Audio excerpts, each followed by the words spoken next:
하나님의 말씀은 사도행전 2장 1절에서 4절까지 말씀이 되십니다.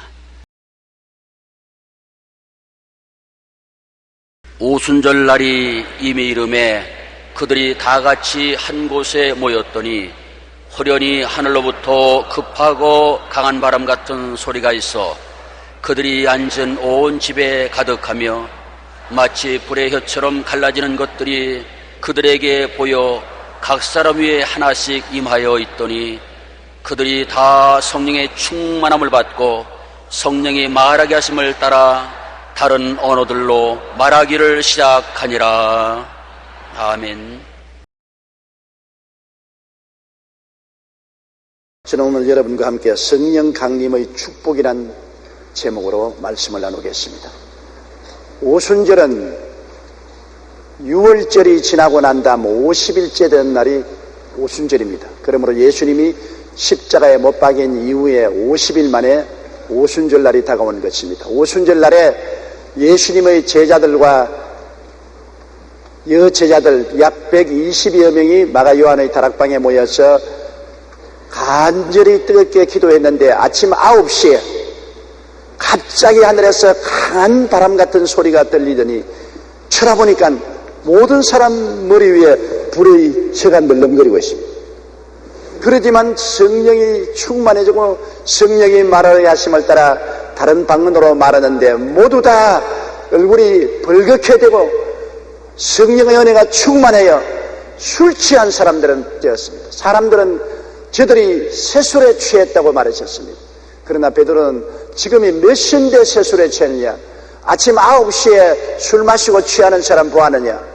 이는 새술에 취한 것이 아니라 선지자 요엘이 말씀한 대로 성령으로 충만함을 받았다고 말했던 것입니다. 왜 하나님은 성령으로 이 땅에 다시 강림하셔야만 되었었습니까? 먼저 하나님이 사람을 만드실 때 하나님의 생기로 사람을 만드셨습니다. 하나님은 모든 생명체는 흙으로 지었었습니다. 우리가 보는 땅에 이 흙을 가지고 생명체를 지었습니다. 창세기 2장 19절로 20절에 야훼 하나님이 흙으로 각종 들짐승과 공중의 각종 새를 지으시고 아담이 무엇이라 부르나 보시려고 그것들을 그에게로 이끌어 가시니 아담이 그 생물을 부르는 것이 곧 그 이름이 되었더라고 말씀한 것입니다. 그러나 사람은 다릅니다. 하나님이 아담은 흙으로 지으시고 하나님의 생기, 즉 히브리어로 말하면 루아하, 하나님의 숨바람인 것입니다. 내어시는 숨바람을 코에 불어넣으시니 아담이 생명이 되었다고 말했습니다. 창세기 2장 7절에 야훼 하나님이 땅의 흙으로 사람을 지으시고 생기를 그 코에 불어넣으시니 사람이 생명이 되니라. 그래서 이 생기라는 것이 바로 하나님의 입에서 나오는 숨바람인 것입니다. 하나님의 숨바람을 흙 속에 불어넣으니 아담이 생명이 되어서 사람으로 일어났던 것입니다. 그러므로 아담의 삶은 이중 삶이 될 수밖에 없습니다. 동물과 같이 흙으로 지음받은 육체를 가지고 있으니 육체의 모든 요구를 가진 동물적인 삶과 동시에 그 속에 하나님의 형상과 모양으로 지음받은 영이 들어있으므로 또 신령한 존재인 것입니다. 하나님은 영이시니 예배하는 자가 신령과 진정으로 예배하라고 말했었습니다. 그런데 사람은 하나님의 형상과 모양대로 지음받았다고 말했습니다. 창세기 1장 20절에 하나님이 이르시되 우리의 형상을 따라 우리의 모양대로 우리가 사람을 만들고 그렇게 말씀합니다.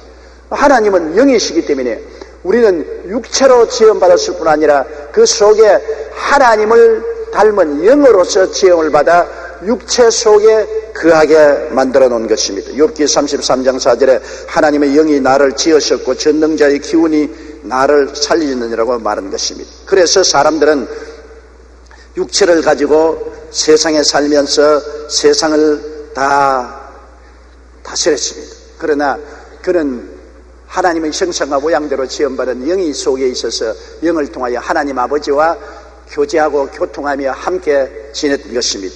그러나 아담이 범죄함으로 말미암아 하나님의 형상과 모양대로 지은 영이 그 그만 생명력을 잃고 마는 것입니다. 영이신 하나님과의 교통이 끊어져 버리고 마는 것입니다. 도랑물은 샘물에서 나오는 물줄기에서 끊어지면 썩어져 버린 것입니다. 사람의 영이 하나님과의 교통이 끊어짐으로 썩어져 버리고 죽은 것입니다. 로마서 5장 12절에 그러므로 한 사람으로 말미암아 죄가 세상에 들어오고 죄로 말미암아 사망이 들어왔다. 이사야 59장 2절에 오직 너희 죄악이 너희와 너희 하나님 사이를 갈라놓았고 너희 죄가 그의 얼굴을 가리어서 너희에게 듣지 않게 함이라고 말한 것입니다. 허물과 죄로 인간은 죽어버렸었습니다. 다시 영적으로 살아나기 위해서는 죄사함을 받고 하나님의 생기인 성령이 속에 들어와야만 되는 것입니다. 죄가 사람과 하나님을 가리웠으므로 죄사함을 받아야 되고 그 다음에 하나님의 생기인 성령이 들어와야 되는 것입니다. 그래서 죄사함을 가져오기 위해서 하나님의 아들 예수님이 오셔서 십자가에 못 박여 몸짓고 피를 흘려 우리 죄악을 청산하심으로 하나님과 우리 사이에 막힌 죄의 담을 헐어버리고 그 다음에 하나님의 생기인 성령이 우리 속에 불어 들어와서 우리로 하여금 다시 하나님의 자녀로서 거듭나게 만들어 주신 것입니다. 로마서 6장 23절에 죄의 삭선 사망이요 하나님의 은사는 그리스도 예수 우리 주 안에 있는 영생이니라. 예수를 통해서만이 죄사함을 받고 하나님과 우리 사이에 막힌 담이 무너지고 마는 것입니다. 그리고 인간은 스스로 수양과 도덕과 노력으로 거듭나지 못합니다. 성령 바람이 불어와야 됩니다. 하나님의 생기가 다시 우리 속에 들어와야 되는 것입니다. 사람이 물과 성령으로 나지 아니하면 하나님의 나라에 들어갈 수 없다고 성경은 말씀하고 있는 것입니다. 오순절 날의 기적은 죽은 인생들 위해 불어온 하나님의 생기의 역사를 우리에게 보여주는 것입니다. 에스겔서 37장 1절로 10절은 굉장히 의미심장합니다. 한번 이 성경 말씀을 들어보십시오.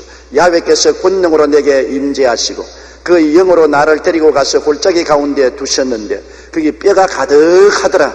나를 그 뼈 사방으로 지나가게 하시기로 본적 그 골짜기 지면에 뼈가 심이 많고 아주 말랐더라.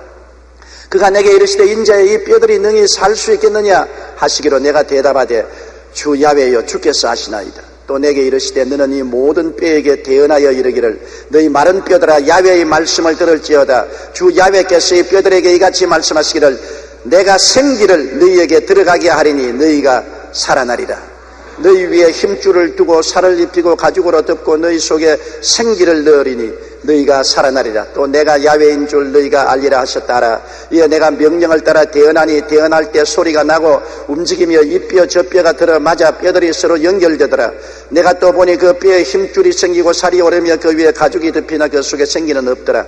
또 내게 이르시되 인자야 너는 생기를 향하여 대언하라. 생기에게 대언하여 이르기를 주 야훼께서 이같이 말씀하시기를 생기야 사방에서부터 와서 이 죽음을 당한 자에게 불어서 살아나게 하라 하셨다 하라. 이에 내가 그 명령대로 대언하더니 생기가 그들에게 들어가며 그들이 곧 살아나서 일어나 서는데 큰 군대더라. 그렇게 말씀하는 것입니다. 놀라운 말입니다.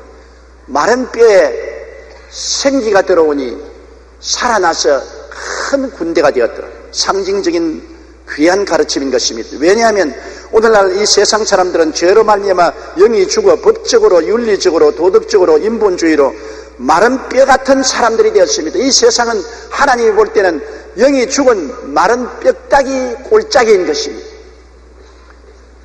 마른 뼈다귀들이 골짜기에서 서로 부딪히며 살고 있는 것입니다.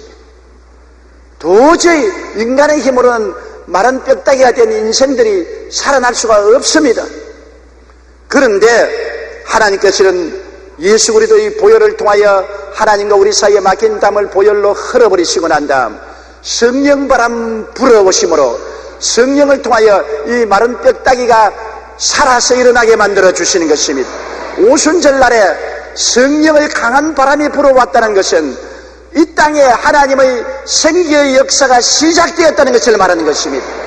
오랫동안 아담 하와 이후로 버림받고 마른 뼈다귀같이 죽은 인생들을 위해 하나님의 생기가 불어와서 다시 한번 하나님의 신령한 자녀들로 살아 일어나게 만드는 하나님의 역사가 일어나기 시작했다는 것을 보여주는 것입니다. 성령 바람은 죄인을 죽은 마른 뼈 가운데서 깨어나 예수님을 믿고 영적인 생명을 얻게 하는 것입니다. 로마서 8장 2절에 이는 그리스도 예수 안에 있는 생명의 성령의 법이 죄와 사망의 법에서 너를 해방하였음이라고 말한 것입니다. 아프리카 선교했던 리빙스턴은 의사라는 직업을 통해 원주민들의 병을 고쳐주며 복음을 전했습니다. 그의 사역에는 성령의 강한 역사가 나타나는데 친구였던 베네트 목사에게 보낸 편지에 보면 이런 상황이 잘 나타나 있습니다. 나는 이곳에 와서 많은 일을 겪었네. 지금은 20km나 떨어진 먼 곳에서 온 병자까지 치료하고 있지. 여기 사람들은 수술할 때 아주 잘 참네. 부인들도 직경 1cm나 되는 상처를 칼로 째도 전혀 울지 않지.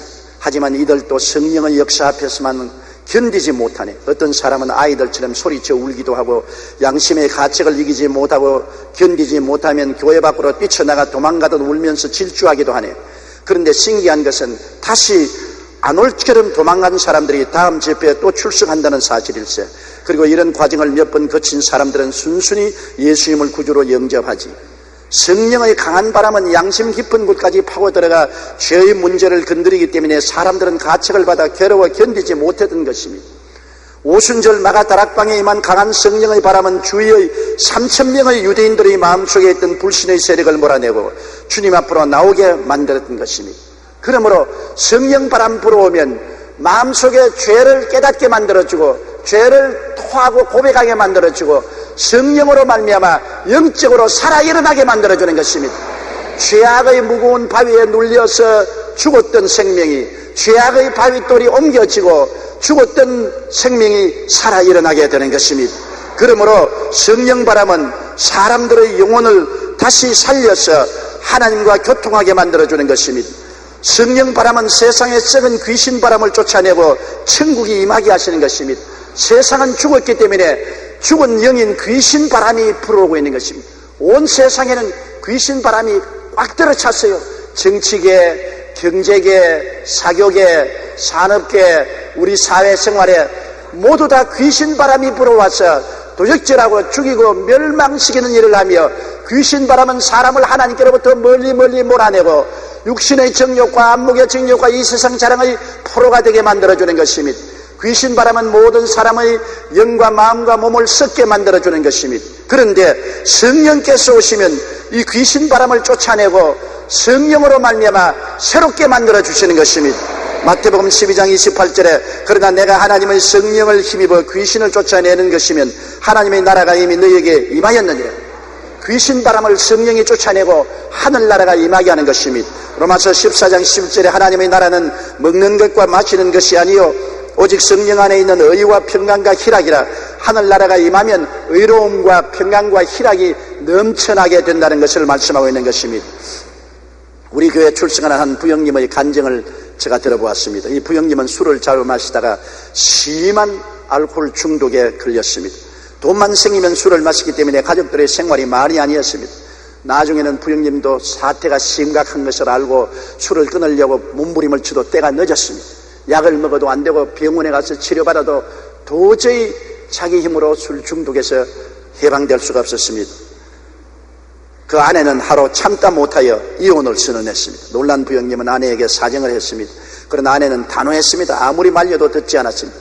짐까지 있어서 금방이라도 집을 나갈 것 같은 아내의 모습을 보고 다급한 나머지 방으로 들어가서 침대를 부여잡고 어릴 때 교회에 나가면서 들었던 복음을 기억하고 하나님 아버지여 예수 이름으로 기도하니 날 좀 살려주십시오. 나는 이제 죽게 되었습니다. 개인도 망하고 가정도 망하고 미래도 없이 파탄이 되었습니다. 하나님이여 나는 어찌해야 됩니까? 하나님밖에 나를 도울 수가 없으니 주여 나를 이 알코올 중독에서 놓아주십시오. 아주 애타게 창자가 끊어질 정도로 고함을 치고 몸부림치며 부르짖다가 보니까 혀가 꼬부라져가지고서 이상한 말이 자꾸 나오거든. 자기는 그게 뭔지 몰랐습니다. 얼마나 간절히 기도했던지 하나님이 그의 죄를 사해 주실 뿐 아니라 성령 세례를 베풀어 주셨습니다. 그냥 입에서 꼬부라지고 혀가 꼬부라지고 방언이 나오더니만 그 다음 뱃속에서 이 주먹만한 못이 막 물퍽 움직이면서 올라와서 웩 하고 토하면서 입에서 더러운 침 가래가 나오는데 그냥 온 침대를 다 적실 정도로 더러운 물을 쏟아내고 가래를 쏟아내고 난 다음 갑자기 그 영과 마음과 몸이 날아갈 듯이 가벼워지고 해방되었다는 느낌을 얻게 된 것입니다. 오랜 세월 동안 그를 잡고 있던 알코올 중독의 귀신이 성령에 의해서 쫓겨나간 것입니다. 귀신 바람이 성령 바람 앞에 쫓겨나가버리고 말한 것입니다. 해방되었습니다. 그는 알았습니다. 나는 이제 알코올 중독에서 해방되었다는 것을 알고 뛰쳐나가 그 부인을 붙잡고, 여보, 나는 알코올 중독에서 해방되었어. 나는 새 사람이 되었어. 그러니까 부인이 한두 번 거짓말을 해야 내가 속지. 해방되기는 뭘 해방돼? 아니야. 내가 하나님께 기도할 때 귀신이 속에서 뛰쳐나갔어. 며칠만 참고 기다려봐줘. 며칠만 기다려봐 주어서 내가 또다시 술을 마시거든 그때는 미련 없이 보따리 사서 가도 좋다고. 하도 간청을 하기 때문에 부인이 또 한 번 속알 볼 각오를 하고 며칠 기다렸더니 진짜로 다시는 술을 입에도 대지 아니하고 완전히 변화되고 새 사람이 되고 부인과 함께 우리 교회에 지금도 열심히 출석하고 있는 것입니다. 하나님의 성령이 임하시면 알코올 중독을 가져온 원수 마귀를 쫓아내 주신 것입니다. 성령 바람은 마귀 바람을 쫓아내는 것입니다. 성령의 바람 역사 없이는 마귀 바람을 쫓아내지 못하지요. 연탄 냄새가 방에 가득하면 창문을 열어놓고 새바람이 불게 하면 연탄 가스를 다 쫓아내버리는 것처럼 마귀 바람이 불고 있는 이 세상에 성령 바람이 불어오면 개인도 가정도 생활도 사회도 생신하고 새로워지게 되는 것입니다. 성령은 우리 속의 어떤 육체적 소욕이라도 다 태워주시는 것입니다. 더러움을 청소하고 새 사람으로 만들어주는 것입니다. 성령 바람이, 여러분 성경에 보면 강한 바람으로 임했다는 것입니다. 강한 바람은 하나님의 성령의 변화시키는 강한 역사를 뜻하는 것입니다. 그냥 솔솔 불어오는 바람이 아니었습니다. 그냥 잠잠한 공기가 아니었습니다. 강한 바람 같은 소리가 휙 하면서 온 안전방에 가득한 것입니다. 성령이 오시면 강한 역사를 일으켜 놀라운 변화를 가져올 것을 보여주신 것입니다. 스가랴 4장 6절에 야훼께서 말씀하시되 이는 힘으로 되지 아니하며 능으로도 되지 아니하며 오직 나의 영으로 되나니라고 말씀하셨습니다. 고린도후서 10장 4절에 우리의 싸우는 무기는 육신에 속한 것이 아니요 오직 어떤 견고한 진도 무너뜨리는 하나님의 능력이라고 말한 것입니다. 18세기 초 영국은 종교적인 갈등과 사회적인 혼란이 극심했습니다. 술 취함, 싸움, 도박, 도둑질, 자살 등의 전염병처럼 만연했습니다. 음주량도 급속도로 증가해서 술 소비량이 이전보다 10배 이상 늘어났습니다.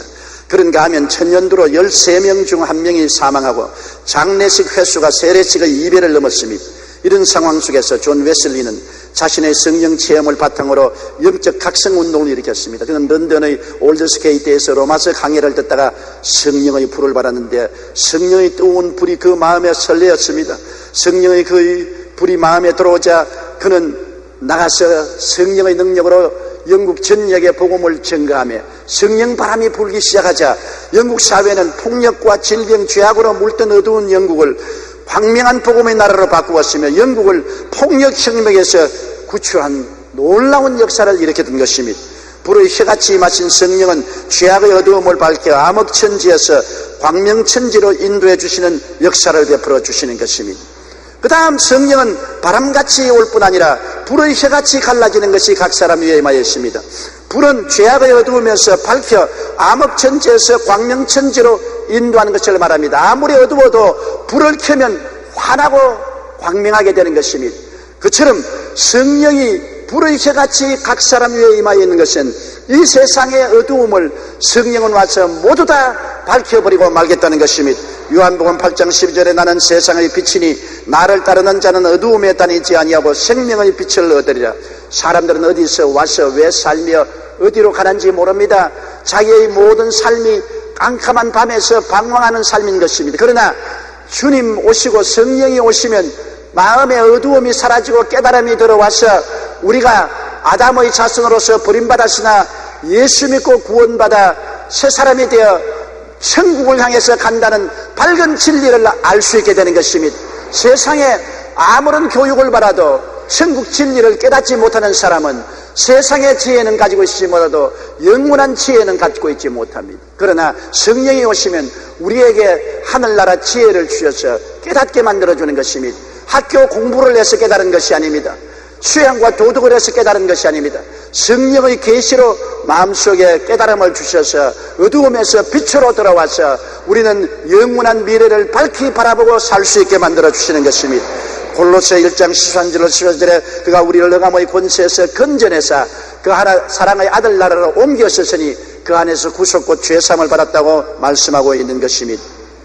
그럴 뿐 아니라 불은 무엇을 의미하느냐? 얼음 같은 세상의 냉기 속에 사랑의 따뜻함을 가져오는 것입니다. 오늘날처럼 개인주의가 왕성할 때가 언제 있습니까? 오늘날은 여러분 이젠 모두 다 자기 본의로 개인주의를 삽니다. 옛날 농경사회 때는 사람들이 다 가족들이 함께 모여서 함께 먹고 자고 함께 농가 밭에서 일을 하기 때문에 모두 다 함께 살았습니다. 가정도 대가족 제도로서 할아버지, 할머니, 아버지, 어머니, 형제, 자매, 손주, 손녀 함께 대가족으로 살았습니다. 그러므로 항상 내가 아니고 우리였습니다.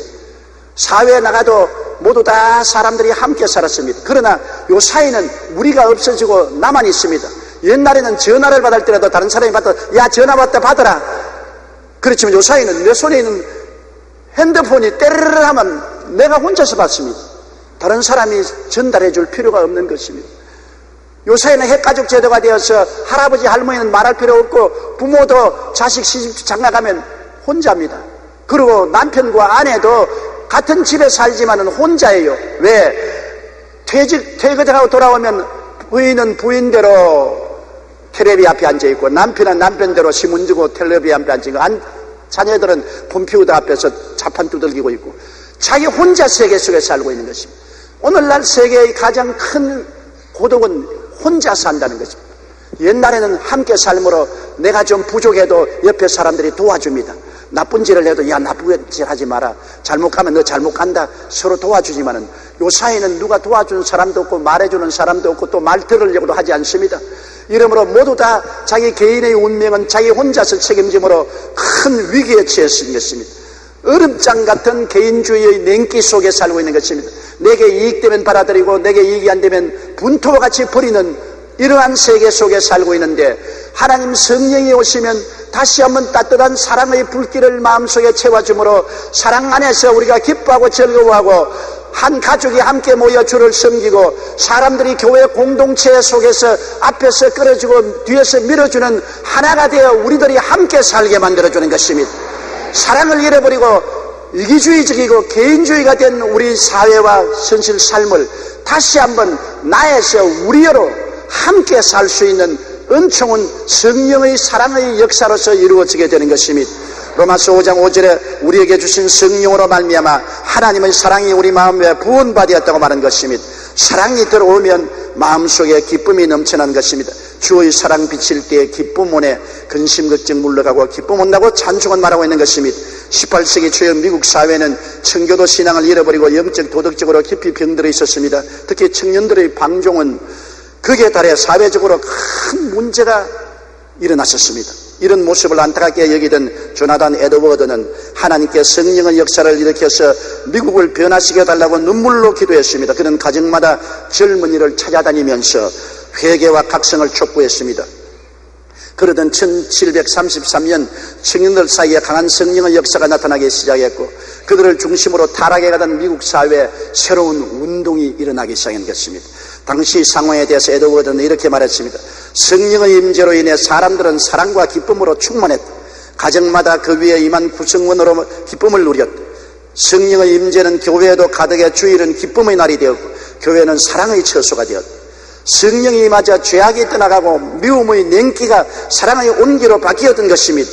성령은 죄악의 어두움을 광명천지로 바꿀 뿐 아니라 얼음 같은 세상의 냉기 속에 사랑의 따뜻함을 가져와서 기쁨이 넘치게 만들어준 것입니다. 사랑이 있어야 기쁨이 있지 미움이 있는 곳에는 기쁨이 없는 것입니다.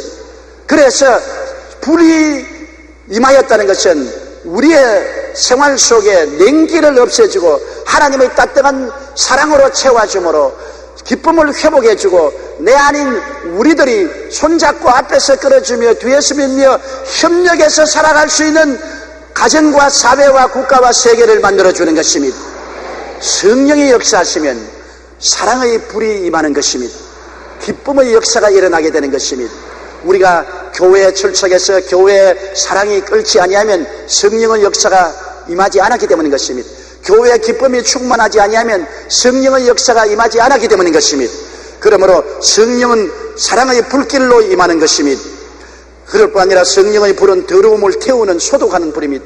이 세상에 가장 좋은 소독 방법은 불로서 태우는 것이 제일 좋은 소독 방법입니다. 성령이 불로서 나타나는 것은 우리를 소독해 주겠다는 것입니다. 아담과 하와 이후로 죄악의 박테리아와 병균으로 꽉 들어찬 우리 삶을, 영과 마음과 몸을 성령께서 임하여서 소독해 주시겠다는 것을 표현하는 것입니다. 우리나라에서 일어난 1907년 대부흥운동은 1903년 원산에서 선교사들이 모여 자신들의 죄를 회개하며 기도하다가 성령의 불을 받은 데서 출발했습니다. 이 불이 서울의 정동감리교회와 성동교회로, 평양의 남산현교회와 장대현교회, 남문교회로 옮겨 붙었던 것입니다. 그 중에서도 평양 장대현교회의 부흥은 놀라웠습니다. 2,000명이 넘는 신자가 자신의 죄를 회개하고 통해 잡아가는 바람에 그들의 기도 소리가 교회의 지붕을 날려버릴 정도였다고 했습니다. 성령이 임하자 어떤 어머니는 피란을 가다가 자기 아이를 강에 빠뜨리고 자기만 살겠다고 도망온 죄를 고백했습니다. 어떤 사람은 간통한 죄를 자백했습니다. 많은 사람들이 도둑질, 간음, 미움, 질투 등 온갖 더러운 죄를 한꺼번에 토해놓기 시작했습니다. 이 모습이 두려워서 많은 성도들이 교회에서 뛰쳐나가 도망을 쳐다가 무슨 강력한 힘에 이끌려 교회로 돌아와서 뒹굴며 가슴을 치며 회개하고 죄를 토해냈었습니다. 그리고 하나님 앞에 끄꾸러져 눈물을 흘리며 회개했습니다. 기록에 의하면 춥기로 유명한 평양의 겨울날씨에도 불구하고 저녁 7시에 시작한 부흥회는 새벽 2시가 되어도 끝날 줄 모르고 사람들은 모두 성령의 은혜에 취해 있었습니다. 생각해 보십시오. 지금이 아닌 지금으로부터 100년 전의 일입니다. 한국의 유교와 불교가 엄한 시대였습니다. 제사를 지내는 것이 한국 사회의 주류였었습니다. 그러한 시대에 성령이 임하니까 만사를 제껴놓고 아침 저녁 7시부터 새벽 2시까지라도 성도들이 교회에서 집으로 돌아가지 않고 통일하고 자백하는 운동이 나서 그 불길이 한국에 넘쳐나 오늘날 한국교회 기독교 부흥을 일으키게 만들어 주신 것입니다. 이처럼 성령이 임하면 우리 안에 온갖 더럽고 추악한 죄들이 드러나고 모든 육체적 소욕이 한꺼번에 태워집니다. 죄악의 암흑천지가 광명천지로 변화되는 역사가 일어나게 되는 것입니다. 그 다음 성령이 임하실 때 그들이 다 방언으로 말하기 시작했다고 말한 것입니다. 방언이라는 것은 우리 말이 아닌 이방 말을 말하는 것입니다. 인간의 말이 아닌 천사의 말을 하는 것을 방언이라고 말하는 것입니다. 천사의 말이나 내가 모르는 이방의 말을 말할 때 방언으로 말한다고 말합니다. 여러분, 이 방언은 하나님과 깊은 교제를 갖는 한 수단이 되는 것입니다. 우리 말은 한계가 있습니다. 우리가 하나님께 간절히 기도할 때 말로 다 할 수 없는 심정이 되면은 내가 말로 표현할 수 없습니다. 너무나 원통하고 너무나 답답한 말이 안 나오지요. 한나가 엘리 제사장이 있는 앞에서 기도할 때 말을 못하고 입술만 덥석거리니까 엘리 제사장이 한나여 언제까지 술이 취해 있겠느냐. 그때 한나가 여종은 술이 취한 것이 아니라 너무나 마음이 답답해서 원통함을 말로 표현할 수 없어서 입술만 덜컥거린다고 말하는 것입니다. 사람이 마음에 너무 간절하고 한이 서리면 사람의 말로 말할 수 없습니다. 그럴 때 방언으로 말하면 하나님의 성령으로 우리 속을 시원하게 하나님께 기도드릴 수가 있게 되는 것입니다. 방언을 말하는 사람은 사람이 알아듣지 못하고 하나님과 비밀을 말합니다. 여러분, 우리가 비밀을 말하는 사이가 되면 굉장히 친한 사이지요. 친하지 않은 사람에게 비밀 말하지 않습니다. 나하고 굉장히 친해서 운명 공동체가 되어야 비밀을 말합니다. 우리가 보통 다 하나님께 말하면 옆에 사람들이 다 듣지요. 그러나 방언으로 말하면 옆에 사람이 들어도 모릅니다. 왜냐하면 그가 영어로 하나님과 비밀을 말합니다. 방언으로 말하면 그만큼 하나님과 우리를 친밀하게 만들어주는 거죠. 바울 선생은 그 때문에 내가 너희 모든 사람보다 방언을 더 많이 말하는 것을 하나님께 감사한다고 말한 것입니다. 고린도전서 14장 2절에 방언을 말하는 자는 사람에게 하지 아니하고 하나님께 하나니 이는 알아듣는 자가 없고 영어로 비밀을 말함이라고 말한 것입니다. 고린도전서 14장 15절에 내가 영어로 기도하고 또 마음으로 기도하며 내가 영어로 찬미하고 또 마음으로 찬미하리라. 내가 방언으로 기도하고 말로서 기도하고 방언으로 노래하고 말로서 노래하겠다고 바울은 말한 것입니다. 또 방언은 성령께서 우리를 위해서 친히 기도해 주는 것입니다. 우리는 마땅히 빌 바를 알지 못합니다. 내일 일이 어떤 일이 일어날지 모릅니다. 내 주변에 어떠한 어려움이 다가올지 모릅니다. 그런데 성령은 그것을 알지 않아요. 성령이 우리를 통하여 말할 수 없는 탄식으로 기도해 주시는 것입니다. 로마서 8장 26절에 이와 같이 성령도 우리의 연약함을 도우시나니 우리는 마땅히 기도할 바를 알지 못하나 오직 성령이 말할 수 없는 탄식으로 우리를 위하여 친히 간구하시느니라. 우리가 기도하는 것이 아니라 성령님이 우리를 점령해서 우리의 혀를 통하여 직접 기도하는 것이 방언기도인 것입니다. 우리가 위기에 처했을 때, 어려운 일을 닥칠 때, 내 주위 환경에서 부모, 형제, 자녀 중에서 문제를 당할 때 나는 아무것도 모르고 있습니다. 그럴 때 방언으로 기도하면 기도가 응답되는 것입니다. 우리 교회 자매님 한 번 남편이 시외버스 기사인데 부흥회에 참석해서 낮 부흥회에 참석했는데 갑자기 마음이 너무 무거워지고 너무너무 억압되었었는데 무 때문에 그런지 모르겠는데 방금 부흥사 목사님이 설교를 하고 있는데 앉아있는데 막 미칠 것 같아요. 마음이 너무나 무거웠어. 그래서 입을 가리우고 방언으로 자꾸 기도했습니다. 부흥회가 다 끝날 때까지 방언으로 기도를 했는데 부흥회 끝날 쯤 돼서 마음이 시원해서 집으로 돌아왔는데 얼마 있으니까 남편이 얼굴이 백지장같이 되어서 들어왔더랍니다. 하는 말이 누가 나를 위해서 오늘 기도했지. 기적 아니었으면 내가 죽었다. 버스를 운전하고 갔는데 경사진 곳을 올라가다가 그만 엔진이 꺼졌는데 버스가 뒤로 막 물러가는 것을 브레이크를 걸어놓고 버스 뒤에 돌로 고아놓고 사람들 다 내리게 하고 사람들을 마지막 내리자 버스가 그만 돌을 넘어서 뒤로 굴러가서 벼랑에 두 앞바퀴만 걸려서 달랑달랑하게 됐다. 벼랑에 떨어졌으면 자기는 박살이나 죽었을 것인데 차가 어떻게 바퀴가 벼랑에 걸려서 달랑달랑하냐 말이에요. 그래서 벌벌벌 떨면서 그가 기어 나오자마자 버스가 벼랑에 떨어져 버렸습니다. 그는 그 자리에 무릎을 꿇어서 하나님께 부르짖었습니다. 하나님, 기적을 베풀어 주셔서 나를 살려주었으니 감사합니다. 누가 나를 위해서 기도해 주었습니다. 하나님이 응답해 주신 것을 감사합니다.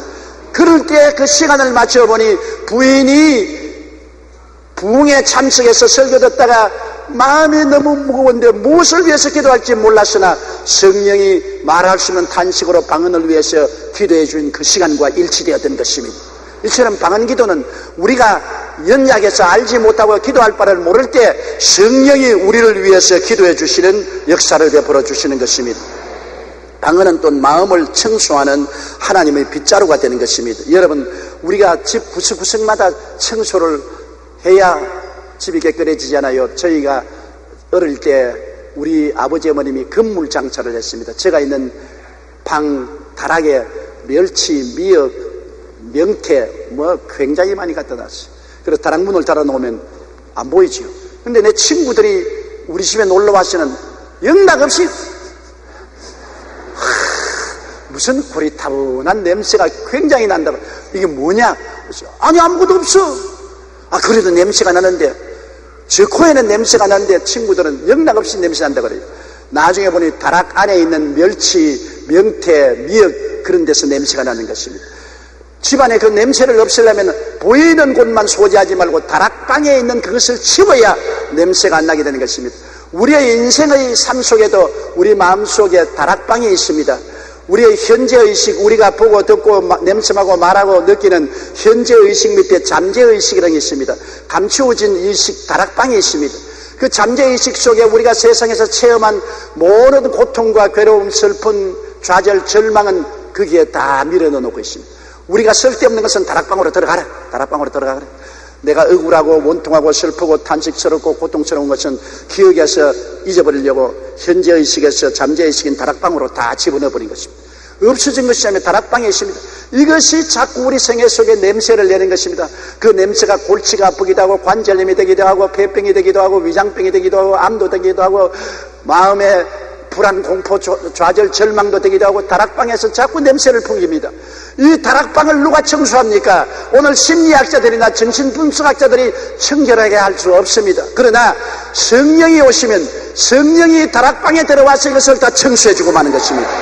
방언으로 기도할 때 방언 빗자루를 들고 우리 다락방 속에 마음속에 있는 걸 싹싹싹싹싹싹싹 써서 성령으로 방언으로 기도하면 마음이 상쾌해집니다. 어느 학자가 발표한 것을 보니 방언으로 기도하는 사람 중에 정신병 들리는 사람이 없다는 말을 읽어본 적이 있습니다. 다락방 소재를 해주는 것입니다. 그렇기 때문에 이사야 28장 11절로 12절에 이렇게 말하고 있는 것입니다. 그러므로 덧없는 입술과 다른 방언으로 그가 이 백성에게 말씀하시리라. 전에 그들에게 이르시기를 이것이 너희 안식이요 이것이 너희 상쾌함이니 너희는 곤비한 자에게 안식을 주라 하셨으나 그들이 듣지 아니하였다고 하는 것입니다. 이 세상 삶에 곤비하고 괴롭고 고통스러운 사람들, 방언으로 말하면 마음에 상쾌하고 안식이 올 것입니다. 마음속의 모든 더러움을 다 청소해내고 씻어내버리기 때문에 심신이 깨끗하게 치료를 받을 수 있습니다. 그 결과로 안식이요 상쾌함이 오는 것인데, 성경에는 너희는 곤비한 자에게 이 안식을 주라고 말한 것입니다. 성령 받고 방언 말하기를 허락하라고 말한 것입니다. 그래서 하나님께서 오순절날에 방언을 주신 것은 우리의 마음을 소재해서 정결하게 해주시기를 원하시기 때문에 그런 것입니다. 여러분, 오순절 마가다락방에 임하신 성령님은 오늘의 마가다락방인 교회에도 임하여서 역사하여 주시는 것입니다. 강한 바람 같은 성령은 하나님의 생기인 것입니다. 예수님이 부활하시고 난 다음 제자들 모인 곳에 나타나셔서 생기를 부으시고 성령을 받으라 말했습니다. 이 성령은 하나님의 입바람인 것입니다. 하나님의 입에서 나오는 생기인 것입니다. 오순절 다락방에 임한 하나님의 입바람인 성령의 생기는 우리를 떠나지 않고 오늘날도 교회 가운데 불어오고 있는 것입니다. 오늘날의 교회가 마가 요한의 다락방인 것입니다. 이 속에 성령 바람 불어오고 있는 것입니다. 성령은 강한 바람같이 불같이 방언으로 우리 속에 임하여서 오늘날도 변화를 가져오게 있는 것입니다. 강한 바람 같은 하나님의 생기로 불의 같이 어두움을 물리치고 세계 만민을 품는 만국 방언으로 역사하고 계신 것입니다. 오늘 이 성령을 우리가 마음에 받아들이면 우리가 새롭게 될 수밖에 없습니다. 오늘 기독교는 학문이 아닙니다. 영구한 신학이 우리 기독교가 아닌 것입니다. 이사야 11장 2절에 그 위에 야훼의 영 곧 지혜와 총명의 영이요 모략과 재능의 영이요 지식과 야훼를 경외하는 영이 강림하리라고 말씀했는데, 성령이 강림해서 역사하는 것이 교회지 지식을 흠양하는 것이 교회가 아닌 것입니다. 성령으로 아니하고는 누구든지 예수를 주라고 할 수 없다고 말했으므로 교회에서 아무리 이론적으로 학문적으로 예수를 가르친다고 하더라도 성령이 역사하지 않으면 예수님을 주로 시인할 수가 없게 되는 것입니다. 교회는 의식이나 형식적인 종교가 아닙니다. 장엄한 교회당 내부 장식 엄숙한 의식정을 해놓았다고 해서 그 속에 하나님이 계신 것은 아닙니다. 요한복음 4장 24절에 하나님은 영이시니 예배하는 자가 영과 진리로 예배할지라. 성령이 있는 곳이 교회입니다. 그것이 마국간이라도 성령이 계시면 교회가 되는 것입니다. 장사집안이라도 성령이 오시면 그것이 하나님의 처소가 되는 것입니다. 아무리 장엄한 교회, 아름다운 내부 장식에 엄숙한 의식을 하도 성령이 없으면 그것은 아무것도 아닌 것입니다. 고린도후서 3장 11절에 주는 영이시니 주의 영이 계신 곳에는 자유함이 있다고 말한 것입니다. 여러분, 교회는 인간적인 활동이 아닙니다. 인간적으로 조직을 해서 사회개혁이나 구제나 시민운동을 하는 처소가 아닙니다. 물론 교회는 우리가 사회개혁도 하고 구제도 하고 시민운동도 하지만 그것이 중심이 아닙니다. 교회는 성령으로 말미암아 하나님 아버지와 예수님을 섬기는 것이 교회인 것입니다. 마태복음 18장 20절에 두세 사람이 내 이름으로 모인 곳에는 나도 그들 중에 있느니라. 에베소 1장 22절로 23절에 그를 만물 위에 교회의 머리로 삼으셨느니라. 교회는 그의 몸이니라고 말했습니다. 고린도전서 3장 16절에 너희는 너희가 하나님의 성전인 것과 하나님의 성령이 너희 안에 계시는 것을 알지 못하느냐고 말한 것입니다. 그러므로 교회는 하나님의 성령이 계시는 곳이지 인간의 단체가 모여서 단체 활동을 하는 것이 아닙니다. 그렇기 때문에 교회에 당을 짓는 것은 하나님이 굉장히 미워하시는 것입니다. 인간적인 조직을 해서 인간적인 일을 펼치는 것은 하나님이 원수로 생각하는 것입니다. 교회는 성령을 중심으로 해서 성령을 모시고 그리스도와 하나님을 섬기고 예배드리고 찬양하고 봉사하는 것이 교회가 되는 것입니다. 어떤 흑인이 백인들만 모이는 교회에서 예배를 드리려고 하다가 못 들어가게 해서 문 밖에 계단에 쫓겨나 앉아서 울고 있었습니다. 울고 있는데 교회 안에서 백인들은 모여서 예배 드린다고 야단입니다. 울고 앉았다가 지쳐서 잠이 들었는데 잠에 예수님이 나타나셔서 야, 너 왜 교회 계단에 앉아서 울고 있니? 주님, 나는 흑인이라고 해서 백인들이 예배드리면서 나를 교회당에 못 들어오게 쫓아내어서 이 자리에 울고 있습니다. 울지 마라. 너만 우는 것이 아니라 나도 운다. 주님이 왜 옵니까? 나도 쫓겨나서 이 교회당에 한 번도 못 들어가 봤다.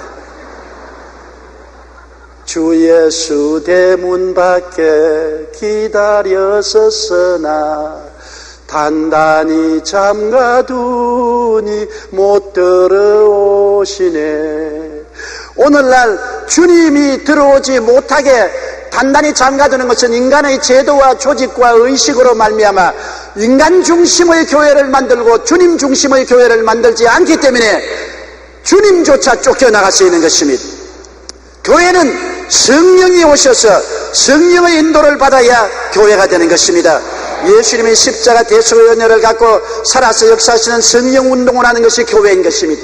성령 운동을 하는 교회, 예수님이 십자가에 몸짓고 피 흘려서 죄를 용서하시고 세상과 마귀에서 해방시켜 거룩하고 은혜를 주시고 치료하시고 저주에서 해방시켜 주시고 죽은 영혼을 살려 천당 보내는 영혼이 잘됨같이 범사에 잘되며 강건하고 생명을 얻되 넘치게 하는 성령의 역사를 베푸는 것이 교회인 것입니다. 예수님의 십자가 대속의 연총이 성령으로 말미암아 우리 속에 임하여 우리에게 크나큰 변화를 가져오는 역사를 체험해서 이전 것은 지나가시니 보라 새 것이 되었다고 말하는 곳이 바로 교회가 되는 것입니다. 그러므로 여러분, 오늘날 우리 성령 없는 교회를 만들어서는 안 되는 것입니다. 성령 없는 교회는 비 없는 구름이요 물 없는 운물이요 불 없는 화루와 같습니다. 형식과 의식은 있으나 내용은 없습니다. 오순절날 강한 바람같이 마가 요한의 다락방에 임한 그 성령님은 오늘 또 우리 가운데 바람같이 불같이 방언을 통하여 역사하고 계신 것입니다. 성령은 영원토록 우리와 함께 계신 것입니다. 우리는 이 성령님을 인정하고 환영하고 모셔드리고 의지해야 되는 것입니다. 12월 25일 크리스마스는 처음 보혜사 예수님이 오신 날이지만은 오늘은 둘째 보혜사, 다른 보혜사 성령께서 강림하신 날인 것입니다. 예수님은 오셨다가 33년 만에 천국으로 돌아가셨지만은 성령은 오순절날에 오시고 떠나지 않고 우리와 함께 거시고 우리 안에 거하시고 역사하시는 영으로 지금도 이 자리에 함께 계신 것입니다. 성령을 인정하시면 아멘 하십시다. 환영하시면 아멘 하십시다. 의지하시면 아멘 하십시다. 성령은 오늘 또 여러분 속에 강한 바람같이 불같이 생수같이 방언을 통해서 역사하고 계신 것입니다. 우리 고개 숙여 기도드리겠습니다. 사랑이 많으신 우리 하나님 아버지요, 예수님이 십자가에서 이루신 구원을 우리에게 성취하시기 위해서 성령께서 임하셔서 우리와 같이 계심을 감사합니다. 2000년 전 오순절날에 성령 강림하시고 나온 이후에 성령은 하늘로 올라가지 아니하시고 우리와 같이 거하시며 오늘 오순절 다락방인 교회를 중심으로 역사하고 계심을 감사합니다. 오 보혜사 성령이여, 강한 바람같이 불같이 방언의 역사를 통해서 우리 가운데 운행하고 역사하여 주시옵시고 살아계신 그리스도의 영광을 나타내어 주시옵시고 그리스도의 대속의 은총이 우리에게 체험되게 하여 주시옵소서. 예수님 이름으로 기도드리옵나이다. 아멘. 은혜 받으실 하나님의 말씀은 로마서 8장 14절 말씀입니다. 무릇 하나님의 영으로 인도함을 받는 사람은 곧 하나님의 아들이라. 아멘.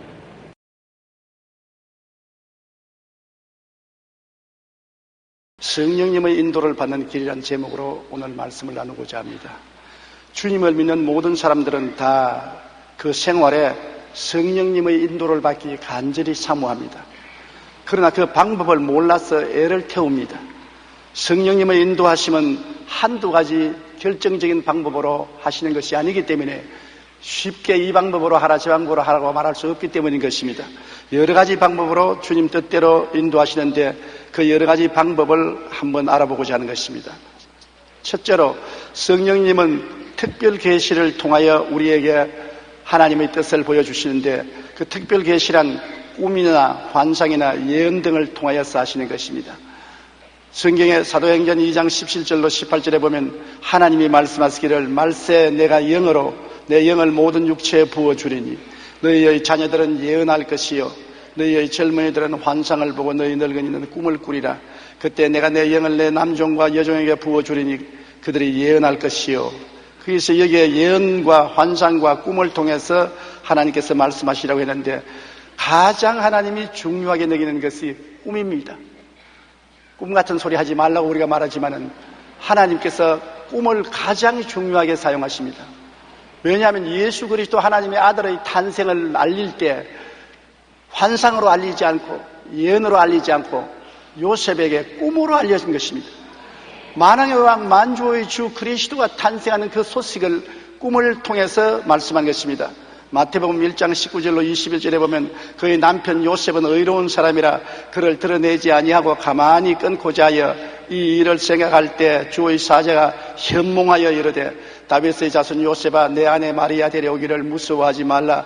그에게 잉태된 자는 성령으로 된 것이라. 아들을 낳으리니 이름을 예수라 하라. 이는 그가 자기 백성을 그들의 죄에서 구원할 자의 시민이라 하니라. 얼마나 놀라운 하나님의 메시지를 환상을 통하지 않고 예언을 통하지 않고 꿈을 통해서 하십니다. 또 그뿐 아니라 헤롯이 예수님을 죽이려고 할 때 애굽으로 피난 가라고 지시할 때도 하나님은 꿈을 통해서 하신 것입니다. 마태복음 2장 13절에 그들이 떠난 후에 주의 사자가 요셉에게 현몽하여 이르되 헤롯이 아기를 찾아 죽이려 하니 일어나 아기와 그의 어머니를 데리고 애굽으로 피하여 내가 네게 이르기까지 거기 있으라. 그래서 애굽에 내려갔습니다. 애굽에 요셉이 마리아와 예수 그리스도와 함께 생활했는데 또 하나님께서 이제는 헤롯이 죽었으니 고향 땅으로 돌아오라고 하는 것도 꿈으로 메시지를 보내주신 것입니다. 마태복음 2장 19절로 20절에 헤롯이 죽은 후에 주의 사자가 애굽에서 요셉에게 현몽하여 이르되 일어나 아기와 그의 어머니를 데리고 이스라엘 땅으로 가라. 아기의 목숨을 찾던 자들이 죽었느니라 하시니. 그러면 우리가 꾸는 꿈은 다 주님이 주시는 것입니까? 대개 개꿈이 많지요. 주님이 우리에게 주시는 꿈은 꿈에 예수님이 나타나시든지 천사가 나타나서 계시를 할 때 진실로 하나님이 주신 특별 계시로 받아들일 수 있습니다. 그러지 않고 밥을 많이 먹어 배가 불러서 혼몽다에 꿈꾸는 것은 다 개꿈이지 참된 꿈은 아닌 것입니다. 주님의 사자들이 와서 현몽하여 말씀할 때는 진실한 꿈이 되는 것입니다. 그렇기 때문에 우리는 꿈을 다 하나님의 말씀이라고 해석하면 큰 오해를 하는 것입니다. 사탄이 말할 때도 있고 내 인간의 생각으로 꿈을 꿀 때도 많습니다. 오직 꿈이 하나님의 사자가 와서 말씀하는지 예수님이 말씀한 그 말씀이 성경에 어긋나지 않을 때 그 꿈은 진실로 하나님이 계시한 꿈인 것입니다. 그 다음에 환상이 있습니다. 환상은 자지도 않고 깨어있는데 영화를 보듯이 텔레비를 보듯이 눈앞에 하나님이 말씀하고 싶은 것이 나타난 것을 말하는 것입니다. 사도행전 10장 1절로 3절에 보면 가이사랴에 고넬료라 하는 사람이 있으니 이다리아 대부대라 하는 군대의 백부장이라. 그가 경건하여 온 집안과 더불어 하나님을 경외하며 백성을 많이 구제하고 하나님께 항상 기도하더니 하루는 제9시쯤 되어 환상 중에 밝히 보매 하나님의 사자가 들어와 이르되 고넬료야 하니. 이 고넬료라는 이다리아 대의 대장이 하나님을 믿고 기도를 많이 하고 구제를 많이 했는데 제9시라니까 오후 3시입니다. 오후 3시에 가정예배를 보는데 갑자기 하나님의 사자가 나타났습니다. 깜짝 놀랐는데 말하기를 네가 기도하고 구제한 것이 하나님께 상달되어 기억한 바 되었으니 요바에 가서 피장 시몬의 집에 있는 베드로를 청하라. 그렇게 말씀하신 것입니다. 이건 환상인 것입니다. 이 환상도 우리가 잘못 보면 안 되는 것입니다. 저는 환상을 뚜렷이 체험한 것은 제가 주의 종으로 부르심을 받을 때였던 것입니다. 제가 주의 종이 되어야 될지 세상으로 나가야 될지 알지 못해서 상당히 고민을 하고 있었습니다. 그래서 하루 종일 금식하고 더운 여름인데 방 안에 앉아가지고서 간절히 주님 내 길을 인도하여 주시옵소서 기도를 하고 잠 들어누워서 좀 쉬는데 자지도 아니하고 아직 말똥말똥한데 갑자기 눈앞에 예수님이 나타나셨습니다. 마치 자유의 여신상처럼 예수님이 머리에 가시관을 쓰시고 손을 높이 드시고 제 앞에 섰는데 내가 예수님을 바라보자 말자 전혀 모르는데 입에서 방언이 나와요. 막 방언으로 주님을 찬미했습니다. 그래서 그 환상이 사라지자마자 주님이 나를 부르셨구나. 내가 주님께 헌신해야 되겠다. 그 결정하고 신학교에 와서 공부를 하게 된 것입니다. 이와 같이 결정적인 때에 주님께서 환상을 통해서 우리에게 말씀하시는 것입니다. 그 다음에 주님께서 말씀하시는 것은 음성입니다. 우리의 가슴 속에 하나님의 음성이 들려오든지 예언을 통해서 음성으로 말씀하든지 음성으로서 주님이 우리를 인도하실 때가 있는 것입니다. 사도행전 13장 1절로 3절에 보면 안디옥 교회의 선지자들과 교사들이 있으니 곧 바나바와 니게르를 하는 시몬과 구레네 사람 루기오와 분봉왕 헤롯의 정생 마나엔과 및 사울이라 주를 섬겨 금식할 때 성령이 이르시되 내가 불러 시키는 일을 위하여 바나바와 사울을 따로 세우라 하시니 이에 금식하며 기도하고 두 사람에게 안수하여 보내니라. 그들이 하나님 앞에 금식하고 기도하며 예배하고 있을 때 성령이 말씀했다. 성령은 영인데 영으로 말씀하는 건 못 알아듣잖아요. 그 중에 있는 어떤 예언의 은사를 가진 사람의 입을 통해서 예언을 하신 것입니다. 그래서 바울과 바나바를 따로 세워서 선교사로 보내라고 말씀하신 것입니다. 저는 불광동에서 목회할 때 이 음성을 수차 들었습니다. 천막을 치고 가마니를 깔고 처참한 상황입니다. 지금 제가 돌이켜보면 아주 몸서리칩니다. 완전히 가난이 철철 흐르고 먹고 살지도 못하는 사람들이 몇 사람 모여 앉아서 예배를 드리고 하는데 기도를 하면은 하나님이 일어나서 팔을 펴라. 그래서 제가 팔을 펴니까 천막 안을 빙 뛰면서 돌라 그래요. 그래서 그때는 아무것도 모르기 때문에 시키는 대로 천막 안을 빙 도니까 뭐라고 말씀하면 장차 내가 온 천하 만국의 비행기를 타고 돌아다니며 복음을 전할 것이다. 그래서 내가 털털 주저앉아서 돌아도 보통 돌았지 않다. 지금 사흘에 주광들도 못 먹는 처지에 천막에 가마니를 깔고 비참한 생활을 하는데 내가 세계를 다니면서 복음을 전하라니 말도 안 하는 소리다. 어떻게 이런 엉터리 같은 말을 하냐. 사탄아 물러가라. 그런데 그 다음 이후로 또 기도하면 너가 열심히 영어를 공부하라. 장차 영어로서 설교할 기회가 많이 올 테니까 외국어를 습득을 많이 해놔야 되니까 장차 영어를 열심히 공부하라. 그래서 무엇 때문에 영어를 공부해야 됩니까? 한국말로도 몇 사람 앉혀놓고 내가 설교하는데 내가 무슨 영어로서 설교를 한단 말입니까? 아니라 너는 온 천하에 다니며 만민에게 영어로 설교할 것이니 준비하라.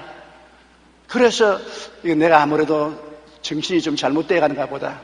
너무 가난하고 어렵고 영양실조가 되니까 정신이 잘못돼서 이런 소리 하는 것보다 그래도 행여나 싶어서 열심히 영어를 공부했어요.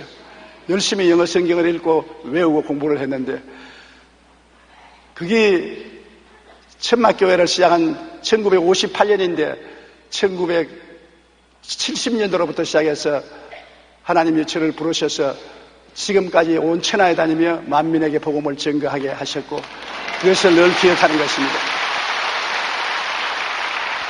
주님께서는 종종 선지자를 통해서 음성으로 우리에게 말씀하실 때가 있습니다. 그러므로 모든 음성이 다 주 성령이 주시는 것은 아니지만은 하나님이 주시는 말씀은 마음속에 새겨놓고 기도하고 성령의 인도를 받는 것이 좋습니다. 그 다음에는 마음의 묵시를 통해서 주님께서 말씀한 것입니다. 마음의 생각을 떠오르게 하는 것입니다. 하나님이 지시하시는 것입니다. 누가복음 2장 25절로 26절에 예루살렘에 시몬이라 하는 사람이 있으니 이 사람은 의롭고 경건하여 이스라엘의 위로를 기다리는 자라 성령이 그 위에 계시더니 그가 주의 그리스도를 보기 전에는 죽지 아니하라 하는 성령의 지시를 받았더니 마음의 지시가 오는 것입니다.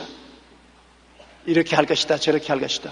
그럼 기도하는데 누가 말도 안 했는데 마음에 그런 깨달음이 오는 것입니다. 그러면 하나님께서 그 지시를 통해서 말씀할 때가 많습니다. 많은 사람이 제게 와서 그런 질문을 해요. 목사님이 병자 위에 기도하고 난 다음에 이런 병이 나았다 저런 병이 나았다 그 뭘 보고 그렇게 합니까? 어떻게 합니까? 그것은 마음에 지시가 오는 것입니다.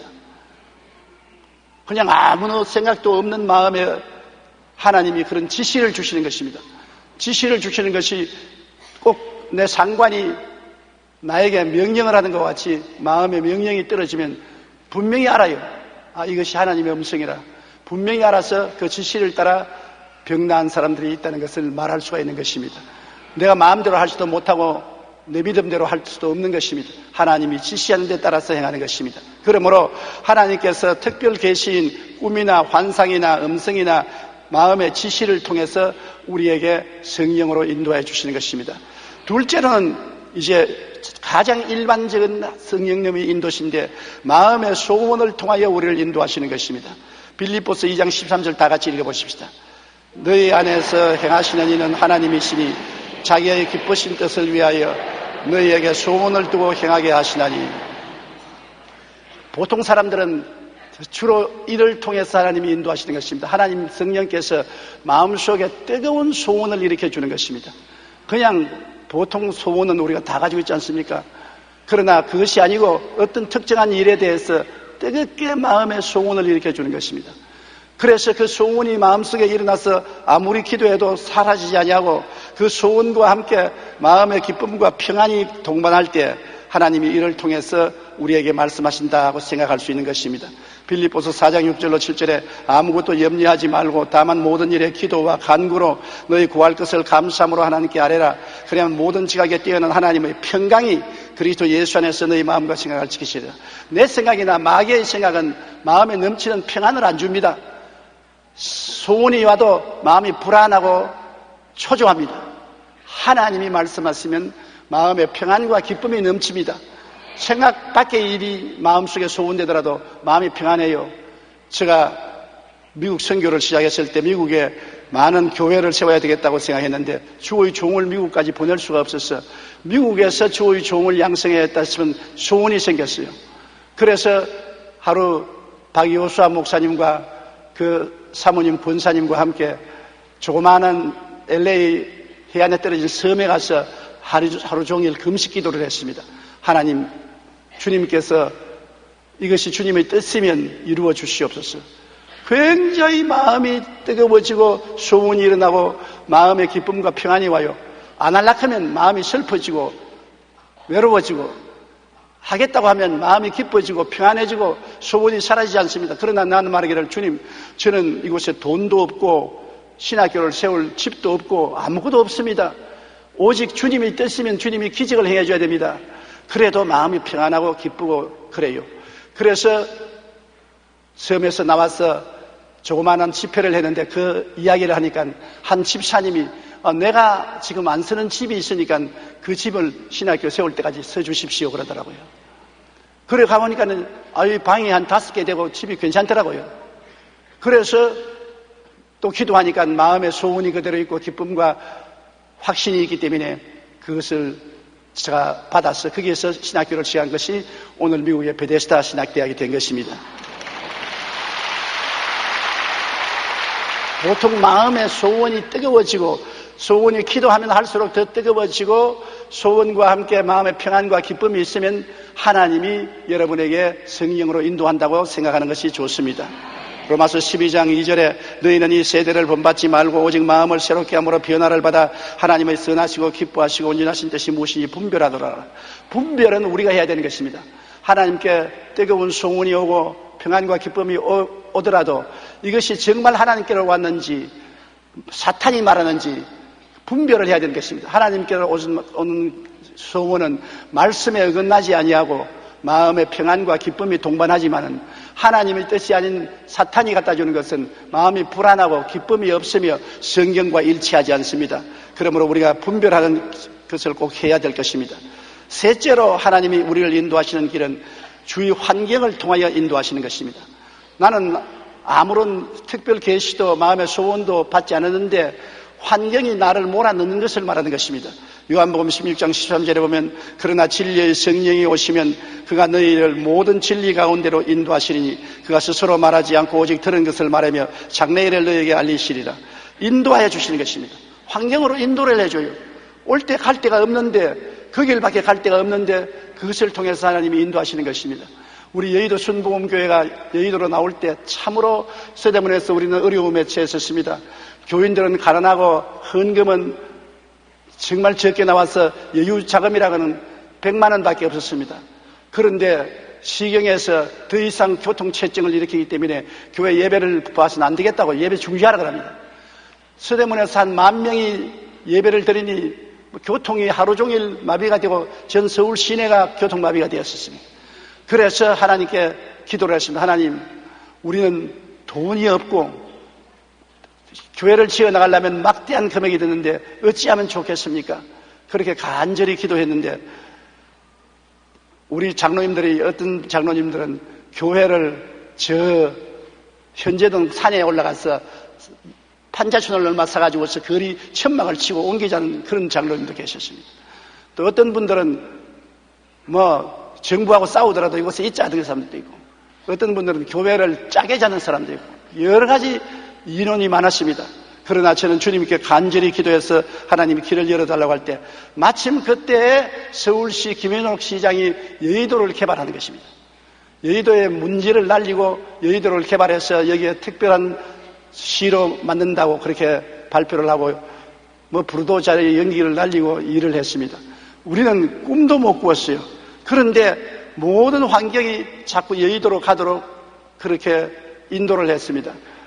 우리 장로님 한 분이 서울시 부시장으로 있던 차일석 장로님의 어머니인 김사라 군사를 잘 아니까 김사라 군사를 통해서 부시장인 차 시장을 통해서 시장을 좀 만나보라 그래요. 그래서 그 길을 다 열어주어서 제가 김인호 시장을 만났습니다. 만나서 아무래도 우리 교회가 여의도로 갈 테니까 나를 좀 도와주시겠느냐고. 그리고 돈이 현재 없으니까 외상으로 사겠냐니까 저보고 얼마나 필요하냐 그랬어요. 한 3,000평 그러니까 3,000평 10만 평 가죠. 10만 평. 아유, 나는 10만 평은 꿈도 못 꾸고 돈도 없습니다. 그래? 그러면 3만 평 가죠. 3만 평. 아유, 3만 평도 돈이 없습니다. 그럼 10,000평 가죠. 10,000평도 못 합니다. 그때는 여의도에 아무도 안 나오려고 하거든요. 그러니까 나중에 3,000평 그럼 좋다. 미리 내주고 건축허가를 줄 테니까 돈은 되는 대로 갚아라. 그런데 제가 교회에 와서 여의도로 나가자고 하니까 와, 반대가 보통 아니에요. 그 비가 오면 물이 덮이는데 틀림없이 저 뚝을 쌓아도 여의도는 비가 오면 우기에 물에 덮인다. 그리고 그곳에 가는 자동차도 없고 전기수도 난방 아무것도 없다. 그곳에 나가서 어떻게 하려고 하냐. 절대 안 된다. 그래서 굉장히 제가 고심참탄하고 있는데 우리 권사님 한 분이 걱정이 가득한 얼굴을 가지고 내게 찾아왔어요. 목사님, 긴급히 말들 것이 있습니다. 뭡니까? 우리 교회가 무너질 꿈을 꾸었습니다. 뭐라고요? 내가 보통 이런 꿈을 안 꾸는데 교회가 무너질 꿈을 꾸었는데 왜 꿈에 보니까 우리 여의도 서대문 순복음교회에서 왕벌이 윙 하고 교회에서 떠나서 날아가는데 어디 날아가는가 따라보니까는 여의도 저 모래사장에 와서 딱 붙으니까 적은 별들이 전부 집단으로 와서 그 주위에 큰 벌집을 짓습니다. 이게 교회 무너질 징조 아닙니까? 교회 왕벌이 떠나가 버리니까 큰일 안 났습니까? 아유, 권사님, 내가 정말 고심참판한데 하나님이 대답을 주시니 고맙습니다. 그 왕벌은 바로 나를 보고 말하고 그 꿀벌들은 성도들을 말하는 것입니다. 여의도로 나가는 것이 하나님의 뜻입니다. 그 환경이 그렇게 다 몰아주어서 여의도로 나왔는데 고생은 많이 했지만은 하나님께서 오늘날 이 교회를 짓게 만들어 주신 것입니다.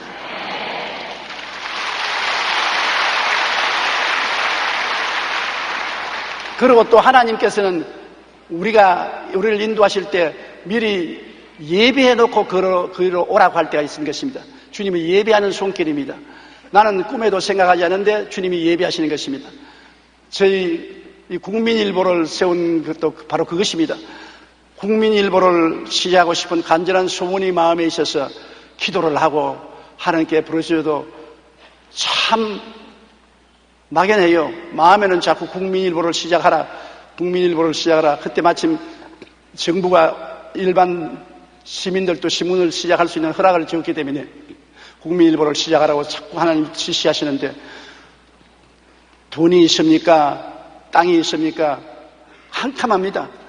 그래서 하나님, 주님이 이끌어 주시옵소서. 나는 모르겠습니다. 나는 갈 길이 없습니다.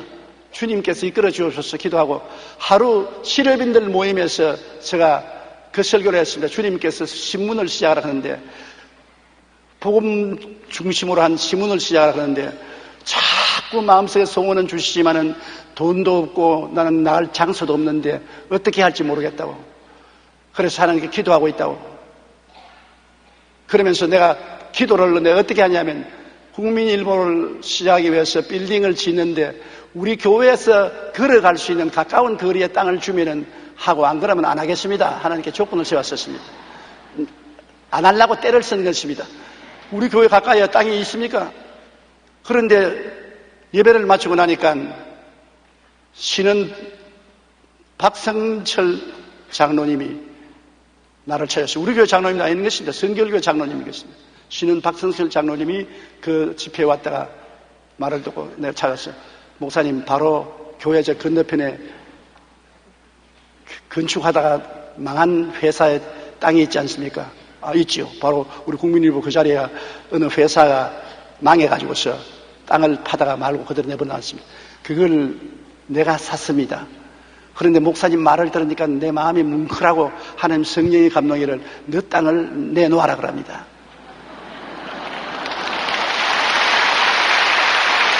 그래서 내가 장로님, 성인은 고맙습니다만 돈이 없어요. 그 땅이 한두 푼도 아니고 굉장히 비싼 땅인데 돈이 없어요. 그러니까, 아니, 목사님, 주님이 말씀하시면 주님이 도와주실 때이니 돈은 한꺼번에 안 내도 좋고 신화물이 생기는 대로 내십시오. 어이구, 세상에 호박이 능굴째 떨어졌어요. 그 비싼 땅을, 그래, 돈도 일시불 지불하지 않고 생기는 대로 돈을 주면서 시문사를 시작하라는 거예요. 그러니까 내가 하나님께 안 하겠다고 말을 못했으니까 하나님 어떻게 할 거니까, 봐라, 내가 네 말한 대로 교회에서 걸어가는 거리에 땅을 주지 않느냐. 그러면 믿음으로 하라. 그래서 믿음이 생겨서 그 땅을 개발해서 건물을 짓는데, 정말 지금도 박성철 회장을 보면 제가 미안한 것은 정말 돈을 너무나 조금씩 몇 년을 걸쳐서 줬기 때문에 아주 안 준 것과 같습니다. 그냥 공짜로 하나님께 드린 것과 같은 그런 은혜를 우리에게 베풀어 주셔서 내가 항상 지금도 장로님만 보면은 마음에 부담을 느낍니다. 그러나 고린도전서 2장 9절에 보면 하나님이 자기를 사랑하는 자를 위해서 예비한 모든 것은 눈으로 보지 못하고 귀로 듣지 못하고 사람의 마음으로 생각지도 못했다는 것 같다고 말하는 것입니다. 하나님은 여러분과 나의 일생을 예비해 놓은 것입니다. 내가 눈으로 보지 못하고 귀로 듣지 못하고 마음으로도 생각하지 못하는 것을 하나님이 원하시면 그 길로 가도록 예비를 해 놓은 것입니다. 그 예비한 하나님의 역사가 나타납니다. 기도하면. 나타나면 그 예비한 것이 하나님의 뜻인 줄 알고 그리로 들어가면 나머지 일을 주님께서 책임져 주시는 것입니다. 그리고 네 번째, 하나님의 성령의 인도는 하나님 말씀을 읽다가 마음속에 말씀으로 깨닫게 하는 것입니다. 이 절대적인 하나님의 인도인 것입니다. 하나님의 말씀 창세기부터 계시록까지 있는 말씀 속에서 하나님이 우리에게 말씀하실 때 틀림없는 하나님의 뜻으로 받아들일 수 있는 것입니다. 이사야 8장 19절로 20절 다 같이 한번 읽어보십시다.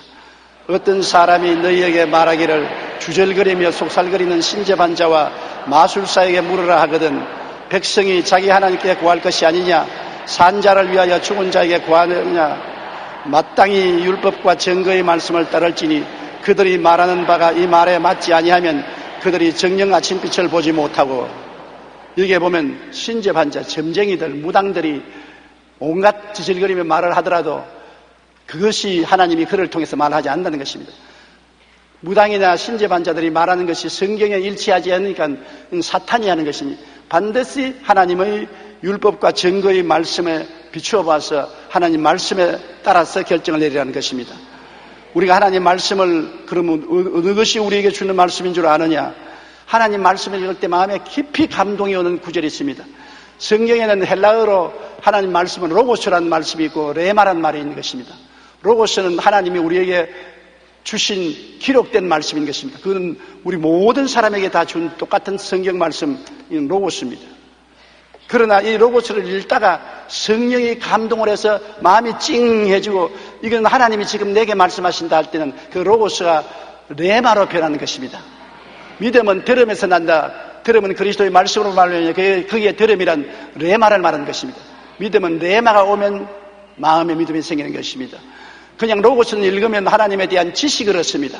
하나님의 뜻에 대한 지식을 얻는데 그것이 마음에 깊이 감동이 되고 마음이 찡해지면 하나님이 나보고 말씀하시는 것처럼 레마가 되면 믿음이 생기는 것입니다. 그러므로 성경 말씀을 그냥 눈 감고 손가락을 이래 확 짚어서 이거 하나님 말씀입니다. 그거는 아닙니다. 그건 아니고 내가 하나님 말씀을 읽든지 듣든지 하다가 마음이 찡해지고 콧등이 싱긋해지는 것이 있습니다. 여러분, 성도들이 설교를 들어도 설교 전체가 다 믿음이 되는 것은 아닙니다. 그 설교를 듣다가 어느 구절이 내 마음속에 부딪힙니다. 어느 말씀을 하실 때, 어느 예화를 들 때 내 마음에 확 부딪히면서 날 보고 하는 말이다. 그때는 로고스가 아니라 레마인 것입니다. 그래서 평범하게 들으면 아, 그 참 좋은 말씀이다. 내가 못 깨달은 걸 깨달았네. 그것은 로고스인 것입니다. 내 마음에 성령의 깊은 감동으로 다가오는데 그것이 로고스가 되는 것입니다. 레마가 되는 것입니다. 로마서 10장 11절에 믿음은 들음에서 나며 들음은 그리스도의 말씀으로 말미암으니라.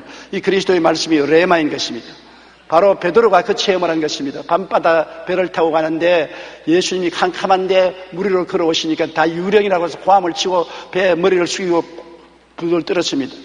그때 무조건 하고 베드로가 이스라엘 백성이 홍해수를 건너갔는데 나도 이스라엘 백성처럼 믿음으로 건너가자. 구약 성경에 홍해수가 갈라졌지 않느냐. 그러고 나갔더라면 죽었을 것입니다. 주시하던 나로 물으로 오라 하소서. 주님이 오라. 그건 베드로 보고 말한 말인 것입니다. 그게 다른 제자들 보고 오라고 말하는 건 아닙니다. 그러니까 베드로는 물으로 걸은 것입니다.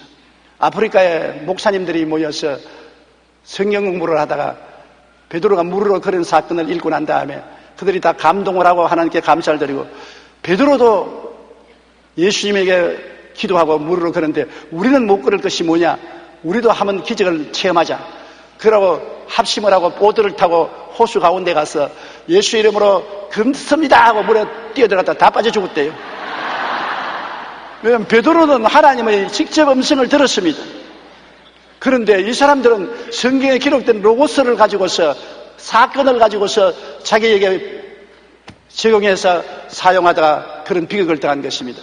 그러나 하나님 말씀이 마음속에 깊은 감동으로 다가오면은 레마가 되면은 그것이 하나님의 인도하심이 되는 것입니다.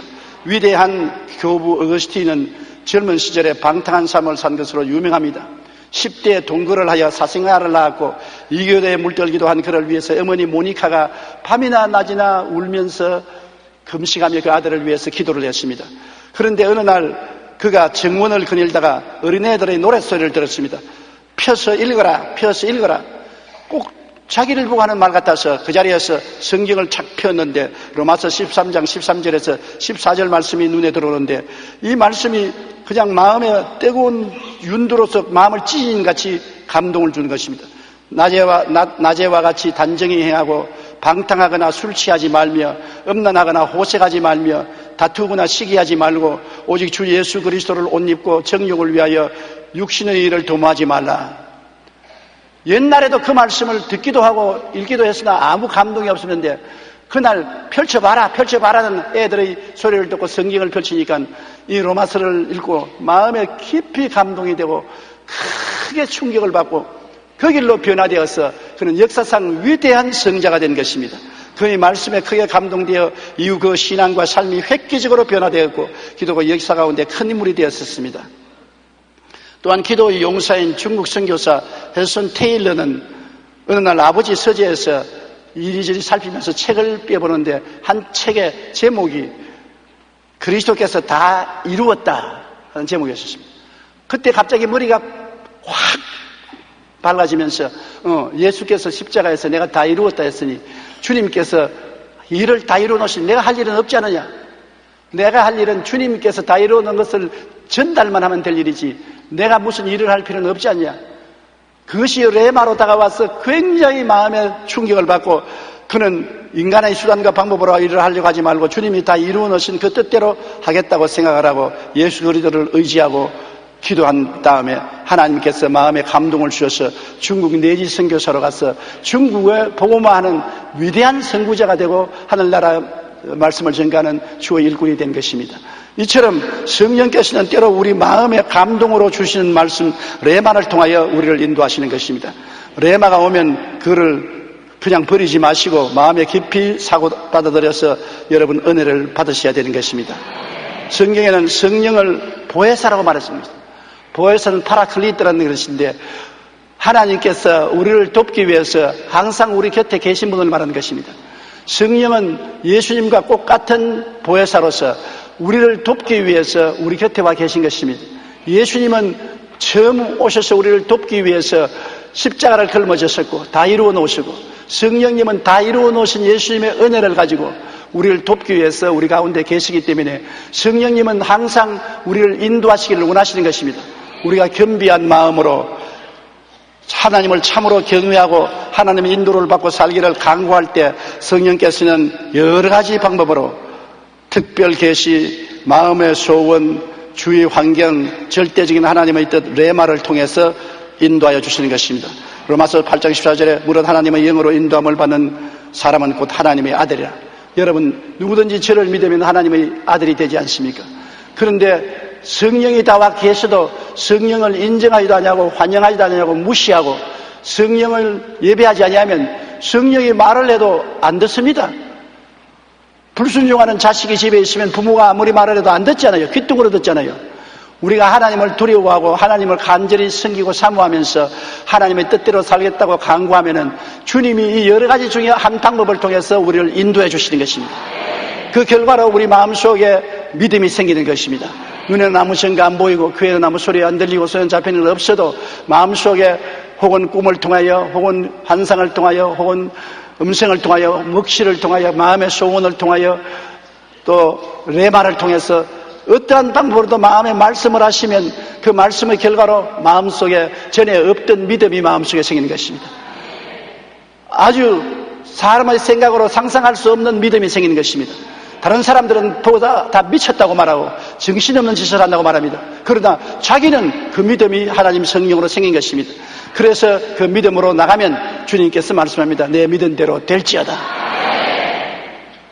오늘날 이와 같이 성령으로 말미암아 믿음을 얻어서 나가는 사람들이 상상을 초월한 위대한 일을 하게 되는 것입니다. 하나님 기적이 일어나게 되는 것입니다. 여러분들도 개인, 가정, 생활, 자녀, 사업 문제를 가지고 하나님께 간절히 기도하십시오. 그러면 레마가 임하는 것입니다. 나는 어떤 자매님이 한번 와서 내게 이야기하는 것 들었습니다. 어려운 일을 당해서 하나님께 사업 때문에 간절히 기도하는데 하나님이 마음에 레마를 주시더랍니다. 저 멕시코에 가면은 선인장이 있는데 그 특별한 선인장을 개발하면 아주 굉장히 좋은 약이 된다. 그 선인장을 개발해봐라. 그래서 그 말을 하니 사람들이 다 비웃었습니다. 그는 큰 신념을 갖고 멕시코로 건너가서 그 선인장을 찾아보니 과연 그 선인장이 있더랍니다. 그래 그것을 한국에 가지고 와서 화학자들에게 보이니 분석을 해보니까 정말 특별한 약의 효과가 있어서 지금 큰 제약회사를 설립하고 그 약을 생산하고 있다고 나에게 와서 기도받으러 왔었습니다. 개인이나 가정이나 사회나 생활에 하나님이 레마를 통해서 혹은 꿈과 환상과 믿음을 통해서 마음속에 말씀하시면 하나님의 기적이 일어나므로 담대하게 믿으면 이루어지는 것입니다. 우리 예수 믿는 사람이 다른 사람과 다른 것은 사람들이 못 보는 것을 하나님을 통해서 우리가 볼 수 있다는 것입니다. 그리고 사람들이 못 믿는 것을 우리는 믿을 수 있다는 것입니다. 그러면 이 산들을 명하여 저 바다에 던지라 하면 그대로 이루어지는 것입니다. 우리 고개 숙여 기도드리겠습니다. 사랑이 많으신 우리 하나님 아버지요, 우리가 이 땅에 행인과 나그네 같이 살면서 어찌할 바를 모르고 방황할 때가 많습니다. 내 아버지 하나님, 자동차도 요사이 계기판에 갈 길을 밝게 보여주는 시대에 우리 마음속에 성령께서 인도해 주지 아니하시면 우리는 어찌할 바를 모릅니다. 말씀을 가지고 있어도 성령의 인도를 받지 못하면 레마를 얻지 못합니다. 하나님 아버지여, 기도하오니 보혜사 성령께서 항상 우리와 같이 계시고 우리를 도와주셔서 혹은 꿈을 통하여 혹은 환상을 통하여 혹은 음성을 통해서 혹은 지시를 통해서 혹은 마음의 소원을 통해서 혹은 성경의 레마를 통해서 우리를 인도하여 주시옵소서. 그래서 하나님의 뜻을 알고 믿으면 하나님의 역사가 일어나는 것을 압니다. 이러한 기적이 일어나서 어려운 시대에 우리가 도전에 응전하고 새로운 역사를 창조하는 우리들이 되게 도와주옵소서. 예수님 이름으로 기도드립니다. 아멘. 오늘 주는 여러분과 함께 성령으로 살고 성령으로 행하자. 이 제목으로 은혜를 나누고자 합니다. 제가 불광동에서 개척할 당시에 박수미라는 자매님이 계셨습니다. 일찍이 남편을 잃고 외아들을 데리고 행상을 하면서 겨우겨우 생계를 꾸려나가는 자매님이었습니다. 그런데 이 자매님이 우리의 전도를 받고 예수를 믿고 난 다음에 얼마나 기뻐하든지 새벽 기도를 빠뜨리지 않고 나오고, 그리고 주일날도 수요일날도 금요 철야 기도도 열심히 나왔습니다. 그래서 큰 마음의 기쁨과 구원의 은혜 속에 살았는데요. 하루는 제게 찾아오더니만 한 말이, 나 이제 예수 그만 믿겠습니다. 그럽니다. 이 청천벽력이요. 아니, 그렇게 열심히 예수를 믿고 기뻐하던 자매님이 갑자기 예수를 그만 믿겠다니 그 웬 말이요. 그러니까, 목사님, 내가 예수를 믿고 마음에 큰 기쁨을 얻고 희망을 얻었지만은 행상을 해먹고 살자니까 거짓말도 많이 해야 되고 여러 가지 죄를 많이 짓는데, 예수 믿기 전엔 다니면서 온갖 거짓말도 하고 훔치기도 좀 하고 이렇게도 마음이 편안하게 살았는데, 예수를 믿고 난 다음에는 너무너무 마음에 갈등이 많습니다. 거짓말하고 난 다음에는 밤새도록 회개를 해야 되고, 나무 밭에 물건 좀 훔쳤다가는 고통이 말로 닿을 수 없고, 이렇게 해서 내가 살 수가 있겠습니까? 나는 도와줄 수 없는 과부로서 아들 데리고 사는데 도저히 힘이 들어 예수를 못 믿겠습니다. 그러므로 내 이제 나이 많이 늙어서 아들 다 키워놓고 장가 보내놓고 이제 죽기 전에 그때 예수 믿을 테니까 그만 날 용서해 주십시오. 나는 그 자매님의 마음의 갈등을 충분히 느낄 수가 있었습니다. 왜냐하면 우리 모든 사람들이 그러한 갈등을 가지고 있었습니다. 기독교 역사상 가장 위대한 사도였던 바울 선생도 속사람과 겉사람, 영의 사람과 육의 사람의 끝없는 투쟁에 관해서 로마서 7장 14절로 24절에 말씀하고 있습니다. 우리가 율법은 신령한 줄 알거니와 나는 육신에 속하여 죄 아래 팔렸도다. 나의 행하는 것을 내가 알지 못하느니 곧 원하는 이것을 행하지 아니하고 도리어 미워하는 그것을 함이라. 만일 내가 원치 않은 그것을 하면 내가 이로 율법의 선한 것을 시인하노니 이제는 이것을 행하는 자가 내가 아니요 내 속에 거하는 죄니라. 내 속 곧 내 육신에 선한 것이 거하지 아니하는 줄을 아노니 원함은 내게 있으나 선을 행하는 것은 없노라.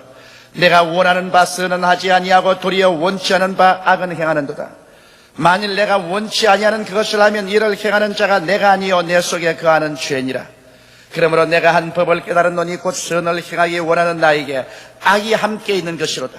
내 속사람으로는 하나님의 법을 즐거워하되 내 지체 속에서 한 다른 법이 내 마음의 법과 싸워 내 지체 속에 있는 죄의 법 아래로 나를 사로잡아오는 것을 보는도다. 오라 나는 곤고한 사람이로다. 이 사망의 몸에서 누가 나를 건져내랴. 위대한 하나님의 사도 바울도 이와 같은 마음에 격심한 갈등과 투쟁이 있은 것을 솔직하게 이곳에 고백하고 있습니다. 예수님을 믿기 전에는 영이 죽었고 하나님의 법을 알지 못하고 있었으므로 육의 노예가 되었기 때문에 내적 갈등이 없었습니다. 그건 마음과 육신의 원하는 대로 행했기 때문에 아무런 고통이 없었어요. 그러나 예수님을 믿고 영이 살아나고 하나님의 법을 깨닫게 되면 육과의 투쟁이 시작되는 것입니다. 그러므로 영과 육의 갈등이 없는 사람은 구원을 얻지 못한 사람입니다. 그러나 영과 육의 갈등이 있다는 것은 구원을 받았다는 증거가 되는 것입니다. 육의 사람은 당을 짓습니다. 파당을 지어서 화합을 깨뜨립니다.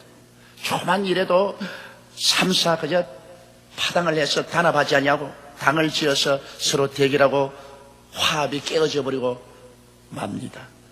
육의 사람은 분리합니다. 본체에서 떨어져 나가 협력을 거부합니다. 무엇이 자기 뜻대로만 안 되면 본체에서 분리해 나가서 반대합니다. 내 못 먹는 밥에 재뿌리다. 그런 일을 하는 것입니다. 육의 사람은 이단에 빠집니다. 이단이라는 것은 말씀의 근원적 진리를 빗나가 암적 조직체가 되는 것입니다. 근본적인 성경 말씀에 서서 진리의 토대에 서지 아니하고 자기의 욕심을 만족시킬 그러한 교리를 만들어가지고 본체에서 떨어져 나가는, 그래서 암적인 존재가 되는 이런 이단을 따라가는 것은 육체의 사람이 하는 것입니다.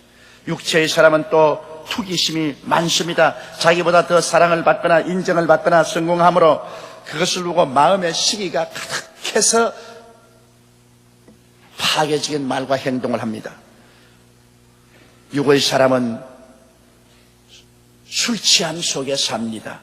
술이 취해서 이성이 마비되어 정신적인 말과 정상적인 말과 행동을 잃어버립니다.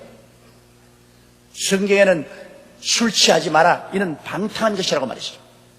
하나님께서는 멸망받는 죄 중에 술 취하는 죄를 하나 넣고 계신 것입니다.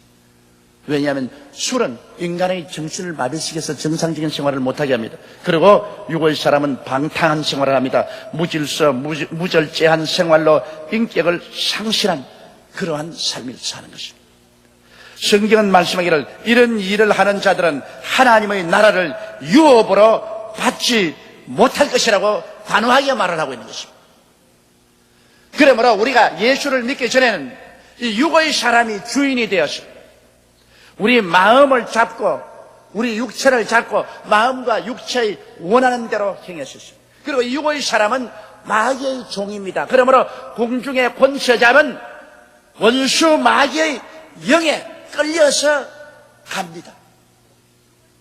그러므로 육의 사람은 절대로 천국에 들어가지 못합니다. 육의 사람은 하나님의 성령의 일을 받지도 않거니와 받을 수도 없습니다. 이러므로 육의 사람 그대로 남아있으면 그 사람은 그대로 멸망을 받습니다.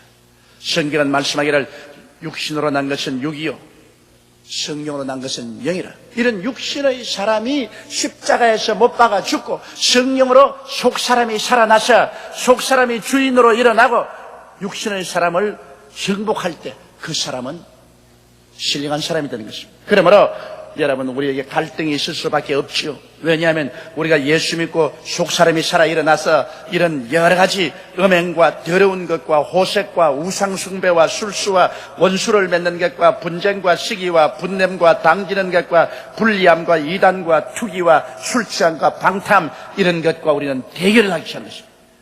그러니 이런 것들이 우리에게 반격을 합니다. 이러므로 우리의 마음속에 끝없는 갈등과 투쟁 속에 몸부림을 칩니다. 그러나 우리는 우리 속에 하나님의 성령이 오셔서 성령이 도와주심으로 이 육의 사람을 정복하고 이겨나갈 수가 있는 것입니다. 우리가 종교적인 결심만으로 안 되는 것입니다. 예수를 믿고 난 다음에 하나님께서는 우리를 도와주는 보혜사 성령을 보내주심으로 성령이 우리 마음을 점령해서 들어오기 때문에 성령의 능력으로 육의 사람을 정복하고 우리가 이겨나갈 수가 있는 것입니다. 이러므로 성령 없는 신앙은 절대로 안 됩니다. 성령 없는 신앙생활은 정말 비 없는 구름이요, 불 없는 화로요, 물 없는 운물인 것입니다. 열매 없는 나무인 것입니다. 여러분 생각에 성령이 눈에 안 보이니까 뭘 우리를 도와주겠노? 그렇지 않습니다. 성령의 도우심이 없었으면 여러분 육의 사람을 가지고는 오늘 교회도 오실 수가 없으며 여러분이 하나님 믿고서 신앙생활을 할 수도 없습니다. 그 갈등 속에서 육의 사람을 정복하고 신앙으로 정진할 수가 없습니다. 성령이 여러분 속에 오셔서 여러분을 점령하고 여러분에게 끊임없는 신령한 힘을 공급해 주시기 때문에 여러분이 오늘날 천성문을 향하여 걸어가고 있는 것입니다. 이러기 때문에 하나님의 거룩하신 성령의 역사를 인정하고 환영하고 모시드리고 의지하고 성령의 능력으로 우리 신앙이 되는 것입니다. 오늘날 많은 예수 믿는 사람들이 입술로만 주여 주여 하고 세상에 나가서 전혀 빛도 되지 않고 소금도 되지 않은 이유는 종교를 가지고 있고 의식만 가지고 있죠. 그 속 사람이 살아 일어나지 않았기 때문에 육의 사람의 노예가 되었어. 육체가 끄는 대로 끌려가서 삶으로 예수를 그저 종교적으로 믿었지 하나도 변화되지 않은 삶을 살고 있는 것입니다. 그러나 성경은 둘째로 여기 성령의 사람의 특성을 보여주고 있습니다. 성령의 사람의 특성은 사랑이 그 속에 있습니다. 사랑이란 남을 귀중히 여기고 섬기는 것이 사랑이랍니다. 사랑은 내게 주시옵소서, 내게 달라, 그것이 아니라 내가 남을 위해서 무엇을 해줄 것인가. 남편은 아내를 위해서, 아내는 남편을 위해서, 부모는 자식, 자식은 부모를 위해서, 우리는 이웃을 위해서 무엇을 해줄 수 있을까, 이것을 생각하는 것이 사랑인데, 성령의 사람의 특징은 사랑입니다. 성령의 사람은 희락이 있습니다. 그 마음속에 즐거워하는 것이 있습니다. 성령으로 말미암아 마음이 기뻐요. 여러분, 찬송을 부르는데 제가 강단에서 가만히 내려보면 어떤 사람은 얼굴에 기쁨이 가득해서 찬송을 부르는데 어떠한 사람은 슬픔이 가득, 이래가지고서 찬송을 부른 동안은 합니다. 성령의 사람은 그 마음속에 기쁨이 있어요. 성령이 기쁨을 자꾸 만들어주는 것입니다.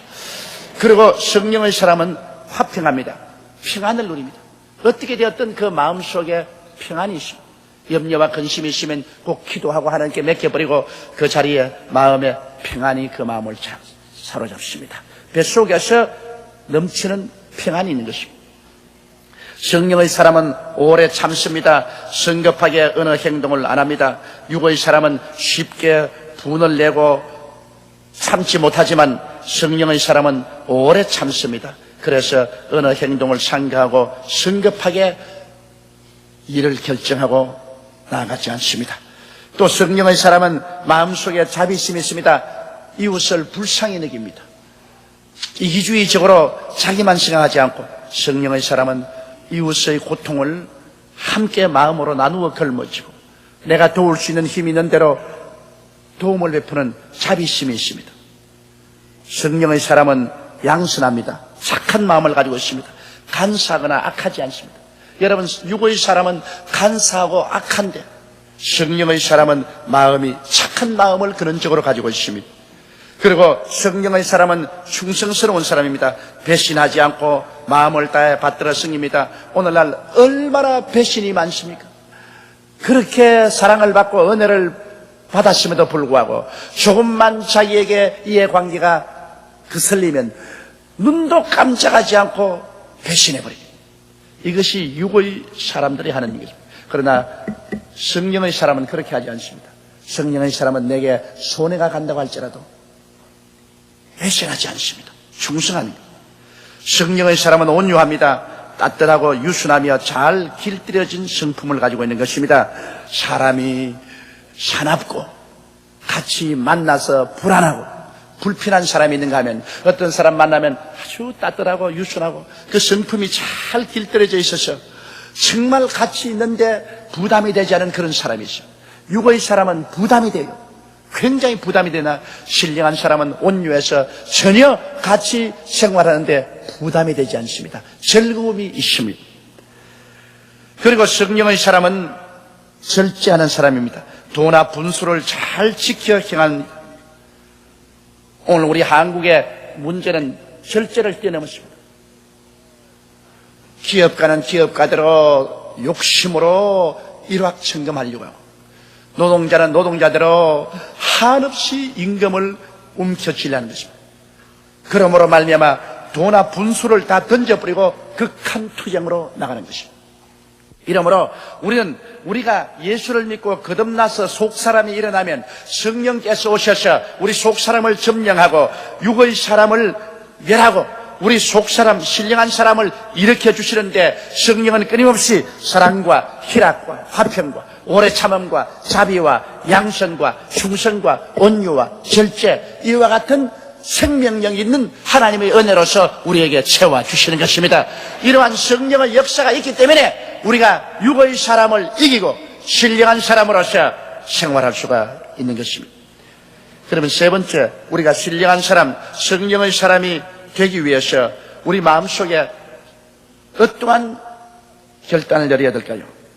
우리가 먼저 알아야 될 것은 우리는 예수 믿고 난 다음에 종교를 얻거나 하나의 의식을 얻은 것이 아니라 완전히 새로운 피조물이 되었다는 것을 알아야 합니다. 누구든지 그리스도 안에 있으면 새로운 피조물이라 이전 것은 지나갔으니 보라 새 것이 되었도다. 육의 사람은 지나가고 영의 사람으로 거듭나서 완전히 새로운 존재가 되었다는 것을 알아야 되는 것입니다. 지나간 때의 주인은 육의 사람이었어요. 육의 사람이 주인이 되어가지고서 우리를 부여잡고 우리를 음행하게 하고 더러운 것 하게 하고 호색하고 우상숭배, 술수, 원수 맺고 분쟁하고 시기, 분냄, 당짓고 분리하고 이단하고 투기하고 술 취하고 무절제하고 이렇게 했습니다. 그것은 육의 사람이 주인이 되어서 우리를 끌고서 그 길로 갖고 마귀의 노예가 되게 했고 지옥으로 떨어지게 했습니다. 그러나 우리가 예수 믿을 때 십자가에서 이 옛사람은 못 박아서 그리스도와 함께 죽고 장사해버리고 그리스도의 부활과 함께 살아난 이 새 사람은 속사람, 신령한 사람은 성령으로 말미암아 사는 사람이요. 이제 오늘날 우리들은 이 속사람, 신령한 사람이 우리의 주인이 되었다는 것을 알아야만 하는 것입니다. 이제 우리의 삶의 주인은 예수를 믿고 성령을 받은 신령한 사람인 것입니다. 육의 사람이 주인이 아닙니다. 신령한 사람이 우리의 주인입니다. 주인이 주인 행세를 해야지. 주인이 주인 행세를 못하고 자꾸만 종에게 끌려다니면 주인이 되지 못합니다. 이러므로 오늘날 여러분, 우리는 신령한 사람이 우리의 속에 주인이 되어서 다시는 종의 멍에를 매지 말아야 되는 것입니다. 갈라디아서 5장 1절에 그리스도께서 우리로 자유케 하려고 자유를 주셨으니 그러므로 굳세게 서서 다시는 종의 멍에를 매지 말라, 그렇게 말하십니다. 다시는 매지 마라. 과거에 매은 것만 해도 억울한데 또 매어서 어떻게 하겠는가? 다시는 종의 멍에를 매지 말고 예수 그리스도를 의지해서 신령한 사람으로 승리하게 되기를 바라고 있는 것입니다. 그러므로 우리들은 우리의 가슴 속에 하나님의 길과 하나님의 법을 굳세게 잡아야 되는 것입니다. 우리에게 먼저 하나님의 길인 예수 그리스도를 모셔드리고 예수 그리스도로 말미암아 죄사함을 받고 성령 받고 병고침 받고 축복받고 그리고 영원한 생명을 얻은 그 은혜의 길을 마음속에 굳세게 잡아야 되지만, 그러나 이 은혜의 길을 잡고 난 다음에도 마귀와 육체는 일어나 이 길에서 벗어나게 하려고 애를 쓰고 유혹을 합니다. 그러므로 마귀와 육체를 막아줄 군대가 필요합니다. 여러분, 한 나라가 있으려면 그 나라 잘 사는 것만 있으면 안 됩니다. 외국에서 쳐들어오는 적을 막을 군대가 있어야 돼요. 우리의 은혜의 길이 우리 마음속에 있으면 은혜의 길을 지켜줄 군대가 필요합니다. 육체를 막고 마귀를 막아줄 그 군대가 필요한데, 이 군대가 무엇이냐? 바로 하나님의 법인 것입니다. 하나님의 십계명과 그 계명과 성령의 법, 이것이 죄와 사망에서 우리를 막아주는 군대가 되는 것입니다. 여러분께서 은혜의 길만 알아서는 안 됩니다. 많은 사람이 예수 믿고 구원받은 은혜의 길만 알고 그저 은혜 받고 즐거워하고 하나님의 계명도 버리고 성령의 법도 버리고 살다가 육체의 공격을 받고 마귀의 공격을 받아 그만 은혜의 길을 잃어버리고 무너지는 사람이 얼마나 많은지 모릅니다. 예수 믿고 구원받아 은혜의 길이 그 마음속에 뚜렷이 있음과 동시에 그 은혜의 길을 지켜줄 군대인 계명과 성령의 법이 마음속에 동시에 있어야 되는 것입니다. 그러므로 우리는 십계명을 지킴으로 구원받는 것이 아니라 십계명이 우리들을 지키는 군대인 것입니다. 성령의 법이 여러분과 나를 은혜의 길 속에서 살아갈 수 있도록 지켜주는 군대가 되는 것입니다. 그러므로 우리는 이 군대를 양성해야 됩니다. 우리는 십계명을 늘 외우고 십계명을 늘 비추어서 육체와 마귀가 들어오면 그로서 대적을 해야 됩니다. 성령의 법을 의지해서 성령님을 인정하고 환영하고 모시드리고 의지함으로 성령의 법이 일어나서 육체와 마귀의 적이 쳐들어오면 이를 막을 수 있도록 해야 되는 것입니다. 그래야 십자가의 오중복음과 삼중 축복의 길 속에 우리는 걸어갈 수가 있게 되는 것입니다. 그리고 그 다음 죄를 범하면 곧장 회개해야 됩니다. 요한일서 1장 9절에 만일 우리가 우리 죄를 자백하면 저는 미쁘시고 이로우사 우리 죄를 사하시며 우리를 깨끗게 해주신다고 말씀하는 것입니다. 우리가 잘못해서 육체와 마귀에 잡혀서 넘어지면 곧장 예수 그리스도의 보혈로 씻어야 되는 것입니다. 그리고 여러분 마음속에 그 무엇보다도 하나님의 성령이 늘 충만해야 되는 것입니다. 우리 신령한 사람을 살려주는 힘은 성령인 것입니다. 성령이 우리의 생수가 되는 것입니다. 이러므로 성령을 충만받기 위해서는 우리가 정규적으로 하나님 말씀을 늘 듣고 읽어야 되고, 그리고 기도에 힘써야 되고, 그리고 성령님을 인정하고 환영하고 모시드리고 의지하고 살면 우리 마음속에 늘 성령이 충만해질 수가 있는 것입니다. 우리는 천국에 올라갈 때까지 부활의 몸을 입을 때까지 이 육체 안에서 신음하며 끝없이 투쟁을 계속해야만 하는 것입니다. 조금이라도 자만하거나 방심하면 옛 주인 육의 사람이 우리를 다시 마귀와 협조해서 종으로 잡으려고 우는 사자같이 덤벼드는 것입니다. 우리는 항상 이 육체를 쳐서 복종시키고 신령한 삶을 계속해야 하는 것입니다. 그렇게 할 때 우리는 참으로 빛과 소금이 되고 우리 주 예수님을 기쁘게 맞이할 수 있는 준비가 될 수 있는 것입니다. 그러므로 여러분, 이 해는 우리는 어찌하는지 우리의 속사람, 신령한 사람이 일어나서 육체의 일을 정복하고 성령의 열매로 충만하고 우리는 주의 길 속에 서서 하나님의 축복을 누리고 살아갈 때 마음속에 우리를 지켜주는 군대인 계명과 성령의 법을 꼭 마음속에 간직하고 나아가는 여러분이 되시기를 주의 이름으로 축원합니다. 우리 다 같이 고개 숙여 기도드리겠습니다. 사랑이 많으시고 거룩하신 아버지 하나님이시여, 금년 한 해 동안에 우리 성도들이 신령한 사람으로 무척 자라나게 도와주시옵소서. 육의 사람 마귀의 종된 옛 원수는 다시 우리에게 범접하지 못하게 십자가로서 다 죽여버리게 도와주시옵소서. 예수님 이름 받들어 기도드리옵나이다. 아멘.